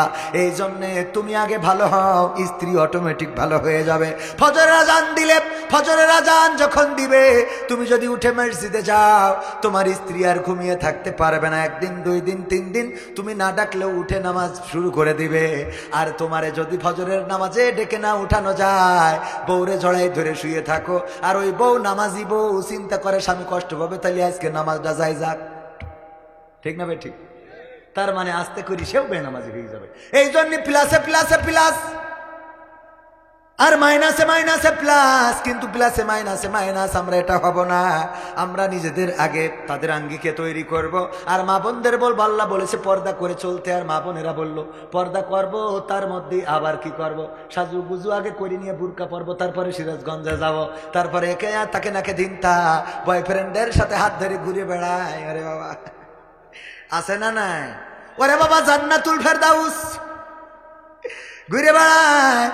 আর আমি উদাহরণ দিতে যাইয়ে বলি, আমার আল্লাহ বললো যে পর্দার মধ্যে থাকো, জাহেলি যুগের মেয়ের মতো সাজুগুজু করে বেড়ায়ও না। আর ওরা কাজটা করলো কি? প্রিন্সিপাল বলছে পিকনিকে নিয়ে যাব 10 জনের। কয়জনের? আমারও দাওয়াত দিয়েছে, আমাদের চাচার দাওয়াত দিয়েছে, ওনার দাওয়াত দিয়েছে। আমরা আবার সাথে করে আরেকজন করে নিয়ে আইছি। প্রিন্সিপাল জানে যে লোক একটু বেশি হইতে পারে, এই জন্যে ভাত যা ছিল তার সাথে আবার কিছু মুড়িও নিয়েছে, যে যদি অন্তত লোক বেশি হয়ে যায়, কিছু লোকের মুড়ি খাওয়াবো আর কিছু লোকের ভাত খাওয়াবো। বুদ্ধি আছে? বুদ্ধি ঠিক আছে না? উনি দেখলো যে 10 জনের দাওয়াত দিছি, হয়ে গেছে 20 জন। সিদ্ধান্ত নিল কিছু লোক মুড়ি খাবে, কিছু লোক ভাত। আমারে জিজ্ঞেস করতেছে কবির বিন সামাদ ভাই, আপনি ভাত খাবেন না মুড়ি খাবেন? আমি বললাম ভাত খেয়েই তারপর মুড়ি খাবো, ভাত খেয়েই তারপর। তাহলে যে কাজ করতে চাইলো তা কি হলো? উনি তো করতে চাইলো যে মুড়ি খাবে তারে ভাত দেবো না, আর যে ভাত খাবে সে মুড়ি পাবে না। আমার মা বোনদের অবস্থা তাই আল্লাহ বললেন ওয়া করনা ফি বুয়ুতিকুন্না ওয়ালা তাবাররাজনা তাবাররুজাল জাহিলিয়াতিল উলা। ওগো নারীরা পর্দার মধ্যে থাকো, জাহিলি যুগের মেয়েদের মতো সাজুগুজু করে নিজেদেরকে প্রদর্শন করে বেড়ায়ও না। আর আমার মা বোনেরা বলল আল্লাহ তোমার কথাও মানলাম, শয়তানের কথাও মানলাম, আগে সাজুগুজু করব, তারপরে বোরকা পরব, এরপরে রিসোর্টে যাব, সেখানে আগলা করব, তারপর আবার বাইন্দে বাড়ি চলে আসবো, যেন গ্রামের লোক বলে যে তাপসী রাবিয়া। ঠিক না বেঠে? আমি বলি ওই বুরখাওয়ালিদের থেকে যারা খুলে চলে সেইটা ভালো, কারণ খুলে চলা আমার যদি মেয়ে থাকে মুখ খুলে যদি ঘুরে বেড়াই, আমি যদি নাও দেখি তাও অন্তত কেউ দেখি বলবে যে কবির বিন সামাদ ভাই দেখলাম আপনার মেয়ে সিরাজগঞ্জের চৌরাস্তায়। অথচ বুরখা পরে যখন আমার মেয়ে মাকসাদের সাথে ঘুরে বেড়ায়, মাকসাদ এসে সালাম দেয়, আমি বুঝতে পারি না যে আমার মেয়ে। ঠিক না বেঠে? পর্দা কি শুধু কাপড়ের পর্দা করলে হবে? ভিতরের পর্দার দরকার আছে না নাই? ভিতরেও পর্দার দরকার, আবার উপরের পর্দা মাইনাস করা যাবে না। তাই বলে আবার উপরের পর্দা আলগা করে চলবেন তা হবে না, ভেস্টা হওয়া যাবে না। আবার অনেক নারীর পর্দা এমন, ওই যে আমাদের মাহমুদুল হাসান জিহাদি ভাই বলতো ওয়াজ করে বাড়ি যাচ্ছে, দেখে আপনাদের তেমাত নাই একজন বসে পায়খানা করতেছে খোলা জায়গায়, মোটরসাইকেলের হেডলাইট ঘুরাই ধরেছে, যেন অন্তত লজ্জায় ও আর এইখানে এই কাজ না করে। ও এত লজ্জা পাইয়েছে যে লুঙ্গি তুলে মুখ ঢেকে চুপচাপ বসে আছে। নিচেই যা হয় হোক, এই জাতীয় নারী আছে না নাই? ওরে বাবা, এমন পর্দা করার দরকার নেই যে উপরে ঢাকঢোল পিটায় খুব ঢাকা ঢাক, এত সুন্দর, আর ভিতরে যেয়ে দেখা যায় সদর ফাঁক না কি যেন বলে উপর, হ্যাঁ সদরঘাট, হ্যাঁ উপরে ফিটফাট, ভিতরে সদরঘাট আছে না নাই? পতিতারা পর্যন্ত এখন ব্যবসা করে বুরখা পরে, তারপরে সার্ভিস দিতে যায়, সার্ভিস দিয়ে আবার বুরখা পরে চলে আসে। বাইরে দেখে বলে মায়ের জাতি, ও মায়ের জাতি না ভাবির জাতি, তুই বুঝলি কি করি? ঠিক না বেঠে? ও আমার ভাইজানেরা, আমার যুবকেরা, তরুণেরা, তোমাদের জন্য আমার নসিহা হলো, সুন্দরী বউ যদি পাইতে চাও ওই পিছনে ঘোরার দরকার নাই, ওই মেয়ের পিছনে ফুল নিয়ে দৌড়ানোর দরকার নাই, লাইলাতুল ফেব্রুয়ারিতে দরকার নাই। রাতের অন্ধকারে আল্লাহর কাছে সিজদায় পড়ে যাও, আল্লাহ তুমি আমার জন্য যারে কল্যাণকর মনে করো তারে আমার জন্য করে দাও। তুমি না চাইতেই দেখবা যে মেঘ না চাইতেই বৃষ্টি, এমন বউ চাইছিলা, তার থেকে এত ভালো বউ আল্লাহ দান করেছে যে সারাটা জীবন সিজদায় পড়ে থেকেও শুকরিয়া আদায় করে শেষ করতে পারবা না। ঠিক না বেঠে? হুজুরদের বউ দেখবেন বরাবরই সুন্দরী হয়, দেখা যায় না, কিন্তু চোখ দুটো দেখলে মোটামুটি বোঝা যায়। কালা কুদাড়ে হাফেজে কোরআন এরম আছে না? কালো কুদাড়ে চেহারার দিকে তাকানো যায় না, দাঁতগুলো খালি সাদা, অথচ বউ নিয়ে পাশে দাঁড়ায় থাকে, দেখেন ফকফকা করে দিয়েছেন কে? আল্লাহ রাব্বুল আলামিন। বাচ্চাগুলোও সুন্দর, বাচ্চাগুলো দেখবেন ছোট, কি ব্যাপার হুজুর এটা কি আপনার মাদ্রাসার ছাত্র? আরে না আমার ছেলে। আপনার ছেলে এত সুন্দর, এত পরিষ্কার, মানে মাছ জন্মি, বোঝেননি? করে দিয়েছেন কে? এই জন্য মা ভালো যার, সা ভালো তার। মা ভালো আগে পাইতে হবে, মা ভালোবাসাই করতে হবে। মা যদি আজকেও একটা ভিডিওই দেখলাম, মা তাকে নাকে ধিনতা করে ঝাঁকানাকা করতেছে, আর সন্তান লজ্জায় ওখানে পিছনে দাঁড়াই রয়েছে যে মা আমার কি করতেছে। আবার কিছু মা আছে এই যে স্বাধীনতার সময়, হ্যাঁ, সন্তান নাচ বাড়িতে শিখাই দেয় কি করি ঘুরতে হবে, ও বাবা উনি আবার সামনে যে দেখায় যে এইভাবে ঘুরন দাও, একটু মাজা দিল, একটু ঝাড়া মারো, আছে না নাই? একটু মাজায় ঝাড়া মারো, গুতো মারো, এনে শয়তান। এরপরে ওই মেয়েটারে এত ভ্যাস্টা, এত চরিত্রহীন বানাইছে বলে বোঝানো যাবে না। আবার যদি যে ওই যে পাত্রের সাথে, যার সাথে লাইন মেরেছে, ও তো বিয়ে করায়নি, গাঞ্জাখোর, আর একজন পাত্র দেখতে গেছে প্রিন্সিপালের ছেলের সাথে বিয়ে দেবে, জিজ্ঞাসা করলো যে মেয়েটা আসলে কি কেমন? আল্লাহ কি বলছেন? কারোর সামনেই যায় না। তো কারোর সামনে যায় না, তার সিরাজগঞ্জের চৌরাস্তায় ওরা কারা? লাইলাতুল ফেব্রুয়ারিতে ঘরে ওরা কারা? ঠিক না বেঠে ভাইয়ের আমার? তাইলে ওই যে মমতাজের রেখে আইলাম, মনে আছে? ওই জায়গায় যেতে হবে না। মমতাজ আপার মতো নেমো খারাম, এর মতো বেঈমান স্বার্থপর একজনও নাই, সংসদে বসে গান গাইল। নেতার গুণগান করে, নেত্রীর গুণগান করে। আর নেত্রী যখন চলে গেল গান গাওয়া বন্ধ করে দিল। আমি শিখাই দিলাম, তারপরে এখনো গাই নাই। আমি বললাম মমতাজ আপা এখন গান গাবেন। আমার সোনার ময়না পাখি কোন বাদোষে দাদার কাছে গো আমরা দেশে কেমনে থাকি রে আমার কলজের ময়না পাখি। ঠিক না বেঠে? এখন এই গান গাওয়ার দরকার আছে না নাই? কিন্তু এই গান গাচ্ছে না। আমার গান, কোন গান তো শুনি না, তবে মন বলে গোপনে গোপনে গায়।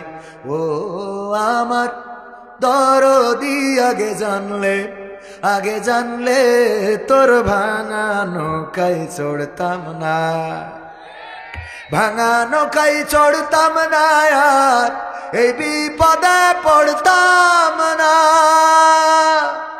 ভাঙা নৌকায় চড়তাম না, আর এই বিপদে পড়তাম না। ওরে বর্ডারেতে খাইলাম ধরা, বিসিটাও তো পাইলাম না। আগে জানলে তোর ভাঙা নৌকায় চড়তাম না। ঠিক না বেঠে? এরপরেও দেখেন এই 6 মাস, 5 আগস্ট থেকে ফেব্রুয়ারির 5 আগস্ট পর্যন্ত কেউ কোনো তেমন আক্রমণ করে নাই, বাড়িঘর ভাঙে নাই, মানুষকে ধরে নাই, মারে নাই। এমনকি প্রশাসন তেমন দৃষ্টান্তমূলক শাস্তির ব্যবস্থাও করে নাই। অ্যারেস্ট করেছে হাতে গোনা কয়েকজন রে। এর মধ্যেই আবার তাদের একটু চুলকানি শুরু হয়ে গেল। শয়তান বলল বসে থাকলে হবে না, তোরা বিদেশে আইছিস, যারা দেশে আছে ওদেরও তো বিপদে ফেলতে হবে। ঠিক না বেটে? যারা দেশে আছে ওদেরও বিপদে ফেলতে হবে। এই 6 মাস কারোর বাড়ি ঘরে হামলা করে নাই, কারো বাড়ি ঘর ভাঙে নাই। আমি তাদের ভাঙার পক্ষে নই, তবে এতটুকু বোঝানোর জন্য বলি ভাইয়েরা আমার, এই 6টা মাস নীরবে নিবৃতে থাকার কারণে কেউ কিছু বলে নাই। কিছু মানুষও তো ছিল আওয়ামী লীগ করে, কিন্তু ভালো মানুষ আছে না নেই? এই ভালো মানুষগুলোর হাতে লিফলেট ধরাই দিলে ওই শিয়ালের মতো লেজ নিজেরটা কাটা পড়েছে বলে বুঝাই যে লেজ ভালো না, এটা রাখা ঠিক না, এটা কেটে ফেলা ভালো, এটা থাকার দরকার নেই। আমরা যেহেতু দেশে নেই, দেশে যারা আছে ওদেরও তো বাস দিতে হবে। শয়তানের কাজ সব সময় শয়তানি। বলল লিফলেট মারো, পোস্টার মারো, রাজপথে নামো, কট্টর হরতাল অবরোধ করো।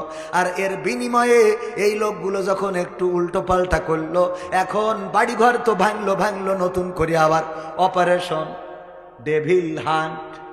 অপারেশন ডেভিল হান্ট, এই অপারেশন ডেভিল হান্ট শুরু করেছে।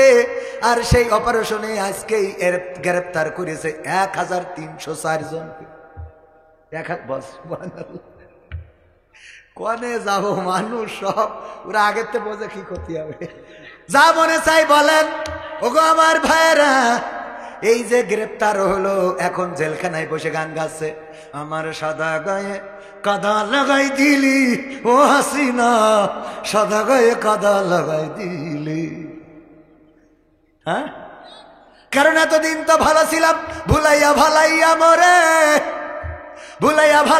মরে পোস্টার ধরাইয়া দিলি ওরে, ভুলাইয়া ভালাইয়া মরে লিফলেটটা ধরাই দিলি ওরে। এইটা বিতরণ করতে যেয়ে বিপদে তো ফেলাইলি, আমার সাদা গায়ে কাদা লাগাই দিলি ও হাসিনা, সাদা গায়ে কাদা লাগাই দিলি। ঠিক না ঠিক? ওরে বুঝাইলো তোমরা ছড়াও পোস্টার, আমরা ঢুকতেছি। কথা কয় না, তোরা পোস্টার ছড়া, আমরা ঢুকতেছি। এই কথা বলে পোস্টার ছড়াইতে নামাই দিলে। আর দিয়ে যারা ভালো মানুষ, এতদিন মায়ের খায় নাই, জেলে যায় নাই, ধরা হয় নাই, বাড়ি ভাঙা হয় নাই, কেউ কিছু বলে নাই, সেই লোকগুলো এখন জেলখানায়। কথা কয় না? এই জন্য যারা এখনো যাও নাই, তোমাদের বলবো ফাঁদে পা দিবা না, ফাঁদে পা ফাঁদে পা দেয়া যাবে না, ফাঁদে পা দিলে কিন্তু ওই যে গান গাওয়া লাগবে আমার সাদা গায়ে, আবার না হলে মনির খানের মতো গান গাওয়া, তোমার কোনো দোষ নেই আমারই তো দোষ, আমারই তো ভুল, পোস্টার মেরে আমি ফুটাতে চেয়েছি ফুল, আমারই তো ভুল। ঠিক না বেটে? বোঝে না, বোঝে না, কি বোঝে না? এতটুকু তো বুঝতে হয় যে নেতারা, এত বড় বড় নেতা যাদের কথায় উল্লুক ভাল্লুক বাঘ আর হরিণ এক ঘাটে পানি খায়, ঠিক কিনা? আমি এইসেও গতবার এসে আওয়ামী লীগের পক্ষে কত কথা বলে গেলাম না, বলিস না? বলি একজনের ভোটে পাশ করে দিয়ে গেলাম, হ্যাঁ মানে এখানে না বলে ওনাদের ভোট দিয়ে পাশে বসে থাকে চেয়ারম্যান প্রসঙ্গ। একবার তো এক বিপদে পড়েছি গত টার্মে, এই পাশে বসা চেয়ারম্যান রানিং চেয়ারম্যান, তো আমি যত আওয়ামী সরকারের উন্নয়ন আছে 2 ঘন্টা সব বলেছি, পদ্মার সেতু, টানেল, তো ফ্লাইওভার, এক্সপ্রেস ওয়ে, তারপরে ভেটেড নাকি ওয়ে, এই সব বলার পরে মনে যাদের সময় চেয়ারম্যান বলছে হুজুর খালেদা জিয়ার জন্য একটু দোয়া করে দেন। বলছে কে? তো বলছে আমি বিএনপি চেয়ারম্যান। সহ্য না করি পারা যায়? মানে আগে বুঝতাম চেয়ারম্যান হইলেই কিসের, কারণ ভোট কিনিয়া লাগতো না, লাগতো না। এক চাচা গেছিল ভোট দেওয়ার জন্যে, যে বলতেছে বাবা অনেক কষ্ট করে আসলাম, শীতের সকাল, আমার নাম্বারটা একটু দেখে দাও তো, ভোটটা দেবো। বলছে চাচা কষ্ট করে এই শীতি কুয়াশায় আসার জন্য আপনার বলিস কিডা? বলবে কিডা, চিন্তা করলাম কবে মরি বাসি, অন্তত একটা ভোট মাইরে থুয়েই যায়। বলছে সে ভোট তো দিয়া হয়ে গেছে। ভোট? ও বাপু কখন দিলি? কখন দিয়া হয়ে গেল? আমি তো সকালেই বেরোলাম। বলছে আপনি কখন রওনা দিয়েছেন? আমি বাপু ফজর পড়েই তারপরে তো আসলাম। বলছে সে তো আমরা তাহাজ্জুদ পড়ি কাম সারি ফেলিস, আমাদের তো কাম ছাড়া শেষ তাহাজ্জুদ পড়ি, আপনি ফজর পড়ি রওনা দরকার, আমি তো ঈশা পড়িয়ে আসলেই পাতেন, একসাথে বন্দেগী হইতো। তাইলে বাপু এক কাজ করো, আমার হাতে একটু কালি লাগিয়ে দাও, নাই বৌমা খুবেন আমি ভোট দিতে পারিনি। কালি লাগিয়ে যখন চলে যাচ্ছে ডাকতে পারছে চাচা শোনে আবার জন্য চাষির পাঠাইয়েন না, চাষিরটাও বলে দিয়া শেষ। তোমার চাষিও ভোট দিয়েছে? হ্যাঁ হয়েছে। গো কত বড় নেমো খারাপ, আল্লাহ কার সাথে সংসার করিয়েছি, ও আল্লাহ তুমি অন্তত ওই বুড়ির সাথে আমার জান্নাতে রাখো না আল্লাহ। তো বলছে কেন এত রাগ কেন চাষির পরে? চাচা রাগ করবো না কেন বাপু, তোমার চাষি আজ 12টা বছর হইলো মরিয়ে কব্বরে শুয়েছে, তা তুই এসে যখন ভোটটা দিয়ে গেছিস তা আমার সাথে দেখা করে যাবি না? আমি পুরো ডাকি করিয়ে থাকি, তুই একটু খোঁজ খবর নিলি নে, হাসিনার একটা ভোট মারিয়ে তা চলে গেলি, ঠিক না বেঠে? এই জন্যে থাকলেই বুঝতাম এরা বিশেষ দলের লোক, ইচ্ছায় অনিচ্ছায় সুজা বামে ডানে বামে বলা লাগতো না, লাগতো না। অবস্থাটা ছিল আমাদের এমন, আমাদের অবস্থা ছিল এমন, একবার একটা রাস্তা 2 পাশে পুকুর, ওই রাস্তা দিয়ে ট্রাক ঢুকাইছে। কি ঢুকাইছে? ট্রাক। ট্রাক যখন গেছে, ট্রাক যে মালামাল লোড করে যখন আসছে, 2 পাশে পুকুর, যাওয়ার সময় তো খালি গাড়ি ভয় ছিল না, আসার সময় 2 পাশে পুকুর, চিকন রাস্তা, ট্রাক নিয়ে হেল্পারের নামাইতেছে যে সামনে যাইয়ে দেখ, কয় উস্তাদ ডানি রেখে, ডানি রেখে, যে ডানি দেয় সেই ডানির পুকুরের দিকে যায়, উস্তাদ বাইরে রেখে, বাইরে আবার বাদ দিকে দিলে বাম পাশের পুকুরের দিকে যায়, আবার ডানি রেখে, উস্তাদ ডানি ডানি ডানি, আবার ডানি পুকুরের দিকে, উস্তাদ এরপরে যখন ডানি বাই যেই দিকেই দেয় পুকুরের দিকে যায়, ড্রাইভারও মাথা গরম হয়ে গেছে, বলছে উস্তাদ ডানি রেখে বাইরে রেখে, ডানি রেখে বাইরে রেখে, ডানি রেখে বাইরে রেখে, মানে যে দিকেই যায় এই করতে করতে আল্লাহর রাস্তায় পুকুরের মধ্যে যাইয়ে পড়েছে। পড়লে হেলভার বলতেছে উস্তাদ যেমনে ভালো সেমনে রেখে, যেমনে ভালো সেমনে রেখে। এখন কি যেমনে ভালো, মানে এতক্ষণ ডানি ভাই, এরপরে যেমনে ভালো সেমনে, মানে আমাদের মাহফিল আগে আয়োজন করে বলতো ভাই কথা বলবেন ঠিক আছে, কিন্তু আমাদের এখানে এই সাইডটা দিয়ে বলবেন না। তারপরে আবার কিছুদিন পরে বলতো ভাই আপনার তো বললাম ওই সাইড দিয়ে, এই সাইড দিয়ে বলা যাবে, তা এই সাইড দিয়েও বলবেন না। হ্যাঁ, তারপর আবার কদিন পরে বলে এই সাইডে একটু বলতে পারবেন, কিন্তু এই সাইডে বলেন না। আর বলে এই সাইডে একটু বলেন, এই সাইডে বলেন। তারপর বলে ডানি ভাই বলেন একটা মিলতিল করি। এবার মাহফিলে আসলি বলে হুজুর যেমনি ভালো সেমনি। তার মানে মোট আর কিছু বলা যাবে না, খানার মধ্যে যাওয়ার শেষ। কথা কি বোঝা গেছে? আমাদের যেমনে ভালো সেমনে রেখে, তার মানে এখন এই অবস্থা আমাদের ছিল। যাই হোক, মমতাজ আপাই আবার ফিরে যায়, যাবো। মমতাজ আপাই ফিরলাম, সে আর গান গাইল না, সে এই গানগুলো গায় না। আর এখন অনেকে এইসব গানগুলো গায়। ওই যে গানটা বাকি আছে ওইটা শেষ করি নাকি? কই গেল সেই সংসদেতে মমতাজের গান, কোথায় গেল হজরত বলা স্বামী ওসমান, ইনু মেনন দীপু মনি আছে কারাগারে, বাপ করিলেও পাপ কখনো ছাড়ে কি আর তারে। কোথায় গেল স্পিকারের, কোথায় গেল স্পিকারের দৃষ্টি আঁকা বাঁকা, তাদের ছাড়া দেশটা এখন লাগে ফাঁকা ফাঁকা, ওদের ছাড়া দেশটা এখন লাগে ফাঁকা ফাঁকা। কই গেল সেই সংসদেতে, কোথায় গেল আরাফাত আর ব্যারিস্টার সুমন, কথা বলার সময় তারা করেনি ওজন। মুরগি কবির খাইছে ধরা, জাফর কোথায় আছে, গোপনে কি সেও গেল মোদি দাদুর কাছে। কোথায় গেল এস আলমের, কোথায় গেল এস আলমের কাড়ি কাড়ি টাকা, তাদের ছাড়া দেশটা এখন লাগে ফাঁকা। লাগে না, লাগে না। কেন ফাঁকা ফাঁকা লাগে? কারণ আগে আমরা টেলিভিশন অন করলে জানতে পারতাম কুমড়া দিয়ে কেমন করে বেগুনি বানানো যায়, কেমন করে কাঁচামরিচ ভিজিয়ে শুকায় রাখতে হয়, তারপরে আবার বৃষ্টির সময় ভিজাইলে জ্যান্ত হয়ে যায়। তারপরে আমরা কাঁঠাল দিয়ে বার্গার বানানো শিখলাম। এমনকি আমরা শিখেছিলাম, কি শিখেছিলাম? আমার দাদার দেশের লোকেরা বুদ্ধি বলে দিয়েছি। দাদার দেশ থেকে টেলিভিশনে সাক্ষাৎকার দেয়, আমাদের দেশে পেঁয়াজের দাম নাই, পেঁয়াজের দাম কমে গেছে। কারণ হলো আগে বাংলাদেশে রপ্তানি হতো, আর আমরা বাংলাদেশে রপ্তানি করে বেশি দামে পেঁয়াজ বিক্রি করতে পারতাম। এখন বাংলাদেশে রপ্তানি করে না, যার জন্য আমরাও দেশে দাদা পেঁয়াজের দাম পাই না, বড্ড কষ্টে আছি দাদা, বড্ড। আর এক সাংবাদিক তো বলে থাকবে না বাংলাদেশ, বাংলাদেশ থাকবে না, বাংলাদেশ থাকবে না। তো তোর অসুবিধা কি?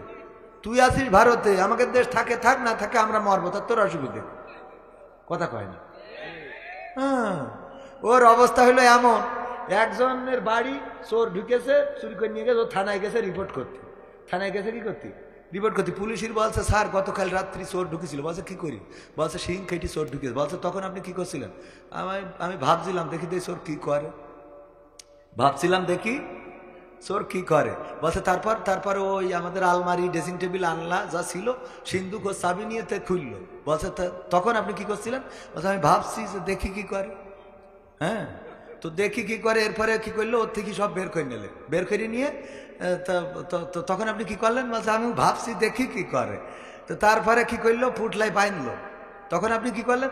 আমি ভাবছি দেখি কি করে। তো বলছে যে এরপর কি হইলো, তারপরে ওই পুটলা নিয়ে দরজা খুলে বেরোয় চলে গেল। বলছে আপনি তখন কি করলেন? আমি তখনও ভাবছি যে দেখি কি করে। তা বলছে আপনি এখনো ভাবতেছেন? তা বলছে আমার মাল চুরি করে নিয়ে যাচ্ছে, তা আমি ভাববো না, তা আপনি ভাববেন? মাল চুরি করে নিয়ে চলে যাচ্ছে আমার, তা আমি ভাববো না, তো কি আপনি ভাববেন? আমি চিন্তা করবো না, তা আপনার চিন্তা। তো দেশ আমাদের, দেশ থাকবে না, তো থাকবে না সে আমরা চিন্তা করবো, এই দেশের লোক আমরা। তোর এত টেনশন কিসের? কথা কয় না, ঠিক না বেঠে?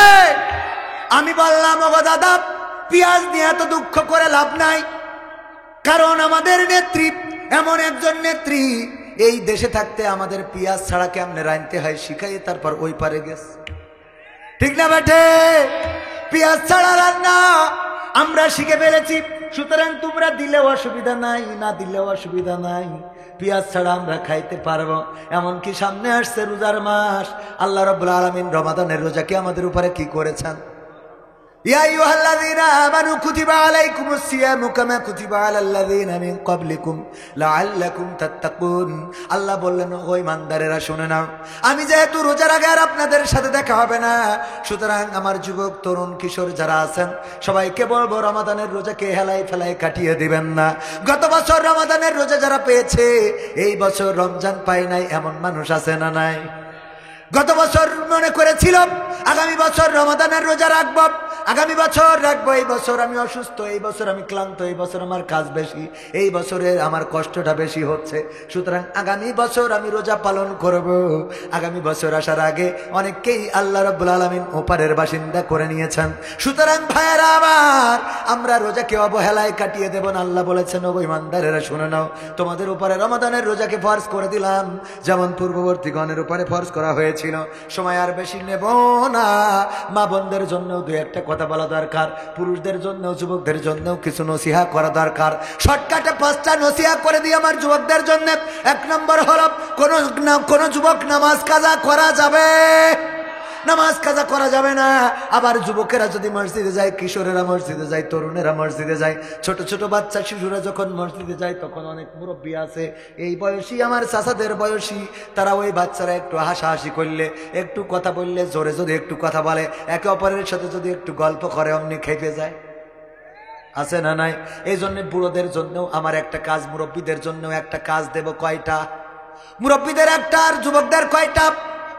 যুবকদের পাওয়ার বেশি। আর শুধু তাই নয়, আল্লাহর নবী বলেছেন, ওগো আমার উম্মতেরা শুনে নাও, যদি কেউ যৌবনকালে একটা সওয়াবের কাজ করে, বৃদ্ধকালে যদি 70টা সওয়াবের কাজ করতো, যতটা ওই 70টা সওয়াবের কাজ করলে যে সওয়াব হতো, যৌবনকালে একটা সেই কাজ করলে আল্লাহ সমপরিমাণ সওয়াব আমলনামায় লিখে দেন। বলেন সুবহানাল্লাহ। আবার বৃদ্ধ বয়সে যদি কেউ একটা গুনাহ করে, যৌবনকালে 70টা গুনাহ করলে যেমন গুনাহ হতো, বৃদ্ধ বয়সে একটা গুনাহ করলে তেমন গুনাহ হয়। বলেন নাউজুবিল্লাহ। এমন গুনাহ কি বৃদ্ধরা করতে চান? না, করতে চাই না। আর যুবকেরা এই বয়সটাকে কাজে লাগাতে হবে। আল্লাহ অফার দিয়েছেন, 70 গুণ বেশি সওয়াব পাওয়া যাবে। যৌবনকালে নামাজ পড়লেন না, আরেকজনের বেড়া ভেঙে বেড়ালেন, চ্যাটিং করলেন, ব্যাটিং করলেন, লাইলাতুল ফেব্রুয়ারি, মোটরসাইকেলে গিয়ার মারলেন। আর বৃদ্ধ বয়সে যেয়ে যখন আর যৌবনের পাওয়ার নাই, তখন যাইয়ে মসজিদে নামাজ পড়ে আর বাচ্চা কাচ্চা ঢুকলি তাদের উপরে, বাচ্চারা জুম্মার দিন যেয়ে যদি একটু হাসাহাসি করে, ওনার শেষ বৈঠকের, মানে শেষ বৈঠক বলতে 2 রাকাতের পরে তো বৈঠক, উনি আত্তাহিয়াতু পড়ে কিভাবে? আত্তাহিয়াতু লিল্লাহি ওয়াসসালাতু ওয়াত-তাইয়্যিবাতু, কাজ ছেলে যে হাসতেছে, ওয়াত-তাইয়্যিবাতু আসসালামু আলাইনা ওয়া আলা ইবাদিস সালিহিন, কাজ ছেলে রে, এটা চিল্লাচ্ছে ধরব।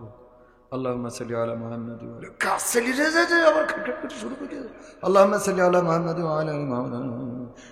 কাজ ছেলে সালামটা ফিরে, ইমাম এখনো দেরি করে কেন? সালামটা ফিরো, তারপর ধরছি। আল্লাহুম্মা সাল্লি আলা মুহাম্মাদ। আসসালামু আলাইকুম ওয়া রাহমাতুল্লাহ।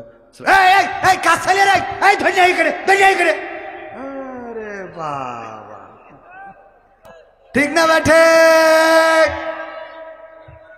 ও বসে থাকে কাজ ছেলেটা ধরার জন্য।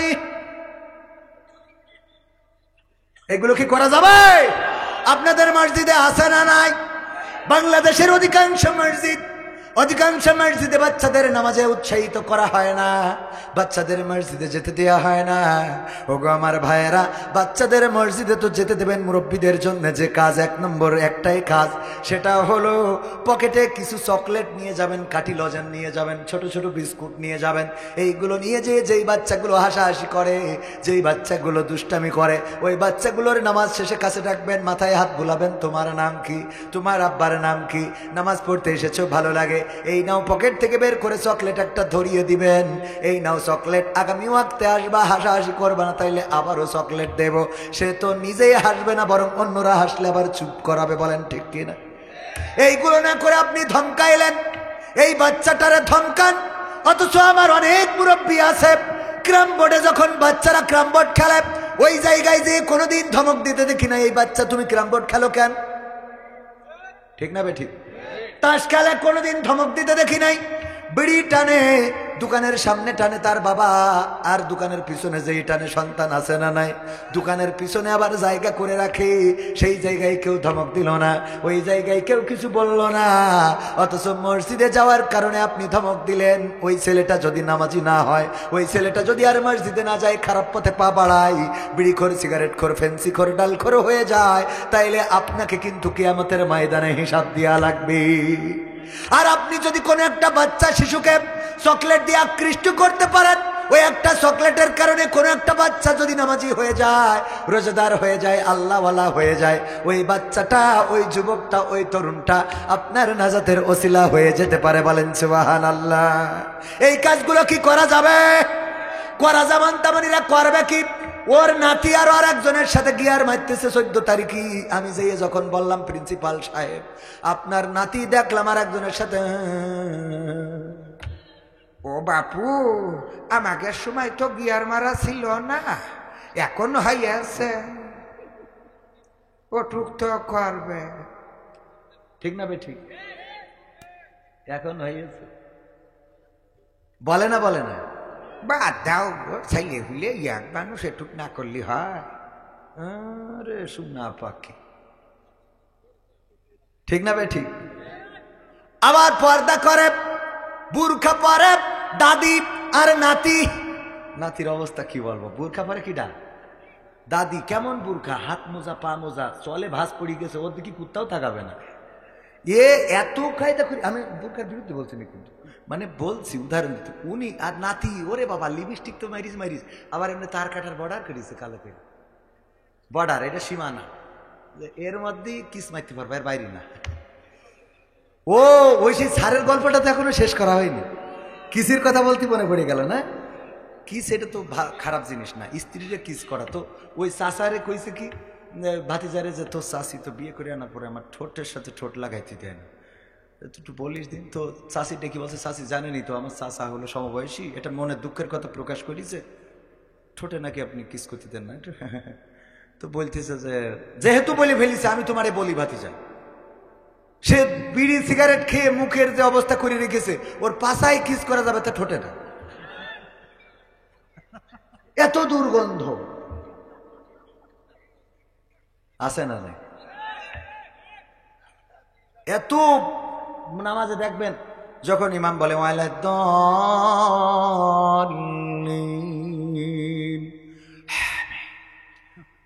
এই যে আমিন বলল, আহা মাঝে মাঝে এত কষ্টে পড়ে যায়। আমি তো আমার মনে হয় ফেরেশতারা খাতা কলম থিয়ে চলে যায়।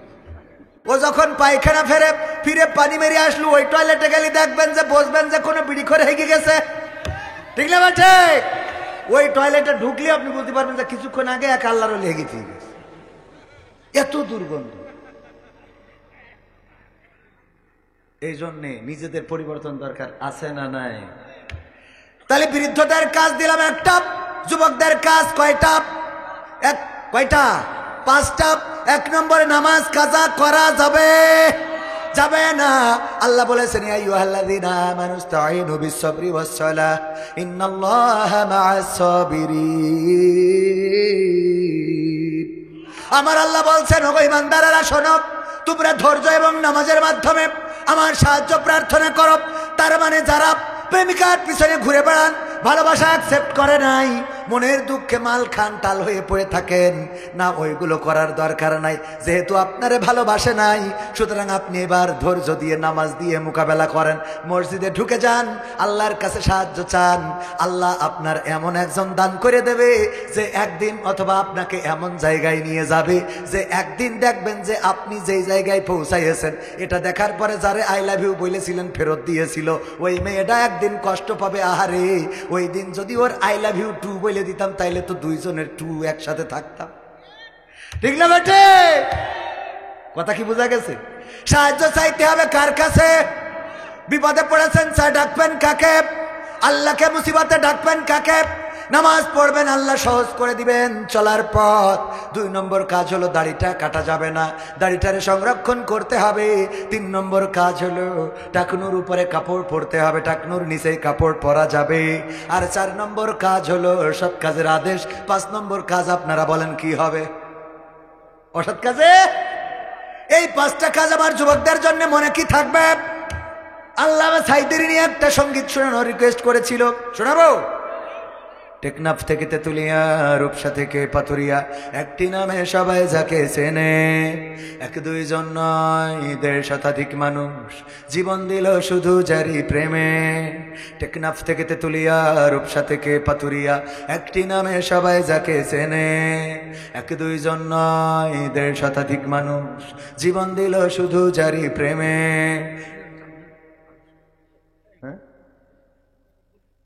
সেই মানুষের মুক্তি চেয়ে যেতাম আমি গান গে, সেই মানুষের মুক্তি চেয়ে যেতাম আমি গান গে।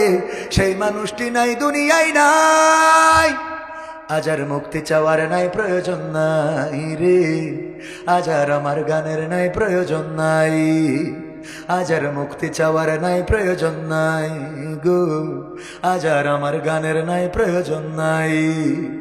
আল কোরআনের মধুর বাণী বলতো সুরে সুরে, নবীর বাণী পৌঁছে দিত বিশ্বটাতে ঘুরে। আল কোরআনের মধুর বাণী বলতো সুরে সুরে, নবীর বাণী পৌঁছে দিত বিশ্বটাতে ঘুরে। তার মুখের এই বয়ান শুনে হতো মুসলমান, বুকের সাথে বুক মিলিয়ে ধন্য কত প্রাণ। সেই মানুষের মুক্তি চেয়ে যেতাম আমি গান গে, সেই মানুষের মুক্তি চেয়ে যেতাম আমি গান গে, সেই মানুষটি নাই দুনিয়ায় নাই। আজ আর আমার গানের নাই প্রয়োজন নাই গো, আজ আর মুক্তি চাওয়ার নাই প্রয়োজন নাই, আজ আর আমার গানের নাই প্রয়োজন নাই রে, আজ আর আমার গানের নাই প্রয়োজন নাই। এগুলো দেবেন তা আগে তো বলবেন, রাত 12:30 এসে বলতেছেন 1টার সময়, কারণ 1টা বাজতে গেছে। উঠানোর কথা 10টায়, দেবেন 12টায় শেষ, 1টা বাজতে গেছে। ভাইরা আমার, আল্লাহর পক্ষে থাকতে আমরা রাজি আছি না নাই? জান মাল দিয়ে আল্লাহর রাস্তায় থাকতে রাজি আছি? কারা কারা রাজি? দুটি হাত দেখতে চাই। নারায়ে তাকবীর। জান মাল দেবেন? মাল নেব আজকে, জান নেব না। ভিতরে যান, যার যা আছে পকেটে দিয়ে দেন প্যাকেটে শিগগির। আর আমার হাতে যদি কেউ দেন দিতে পারেন, যা আছে পকেটে দিয়ে দেন প্যাকেটে, একজনে মাহরুম হওয়া যাবে না। ভাইয়েরা আমার, এই মাদ্রাসার জন্য, মাদ্রাসার উন্নয়নের জন্য আপনাদের মধ্যে প্যাকেট যাওয়ার পরে কেউ মাহরুম হবেন না। যা যা আছে দেন। বিড়ি সিগারেট থাকলেও দিতে পারেন, মা বোনদের প্যান্ডেলে যান, মা বোনেরাও দিতে পারেন। ওগো আমার মায়েরা, ওগো আমার বোনেরা, ওগো আমার ভাইয়েরা, কেউ উঠে চলে যাওয়া যাবে না। আমার হাতে যারা দিবেন, একজন যুবক ভাই, নাম কি? নাম কি? হাবিবুর রহমান হাবিব। দেখেন মোরে আল্লাহ মেলা টাকা, 3,110 টাকা করলেন দান। আল্লাহ বাড়িয়ে দাও, সম্মান নেখায়া দিয়ে দাও, মনের স্বপ্ন পুরা করে দাও, আপনজনদের কবুল করে নাও। আল্লাহ এই দানের ওসিলায় দুনিয়ার মুসিবত মুক্ত করে দাও, আখিরাতের জীবনটা মুক্তির করে দাও। আর কোন আল্লাহর বান্দা আছেন নাকি? তাড়াতাড়ি বলেন। ওগো আমার ভাইরা,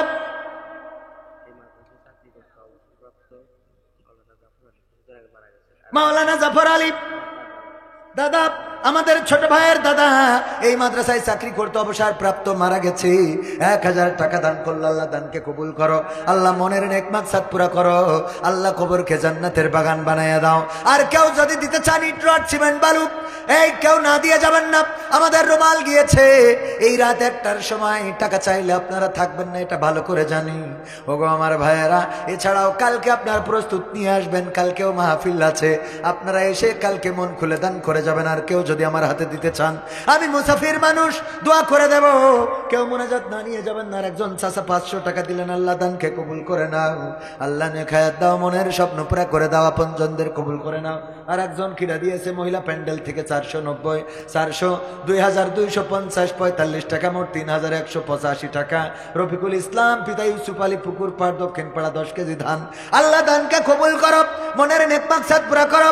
আমাদের একজন চাচা 100 টাকা দিলেন, আল্লাহ দানকে কবুল করে নাও, মনের নেক মাকসাদ পুরা করে দাও, দুনিয়ার জীবনটা সহজ করে দাও। আর কোন আল্লাহর বান্দা আছেন ইট রড সিমেন্ট বালু যদি দিতে চান দিতে পারেন। ওগো আমার ভাইয়েরা, আগামীতে আসলে আমি এখন বলে দিই ডাইরেক্ট কথা, একবার 10টায় দেবেন, 12টায় শেষ করব। কিন্তু আমার প্রিন্সিপালের সম্মানে আমি সেই 12টা থেকে 1 ঘন্টা বেশি নিয়ে আইছি। আপনারাও টাকা পয়সা কালেকশন করতে হবে, এটা যদি বলতেন তাইলে আইলে আগে কুপান দিতাম, না হলে ওই অ্যাঙ্গেলে যেতাম। হঠাৎ করে লাস্টের দিকে এরকম করে বললি হয়? যা হয়েছে হয়েছে। আর কেউ দেবেন? আর কেউ দেবেন?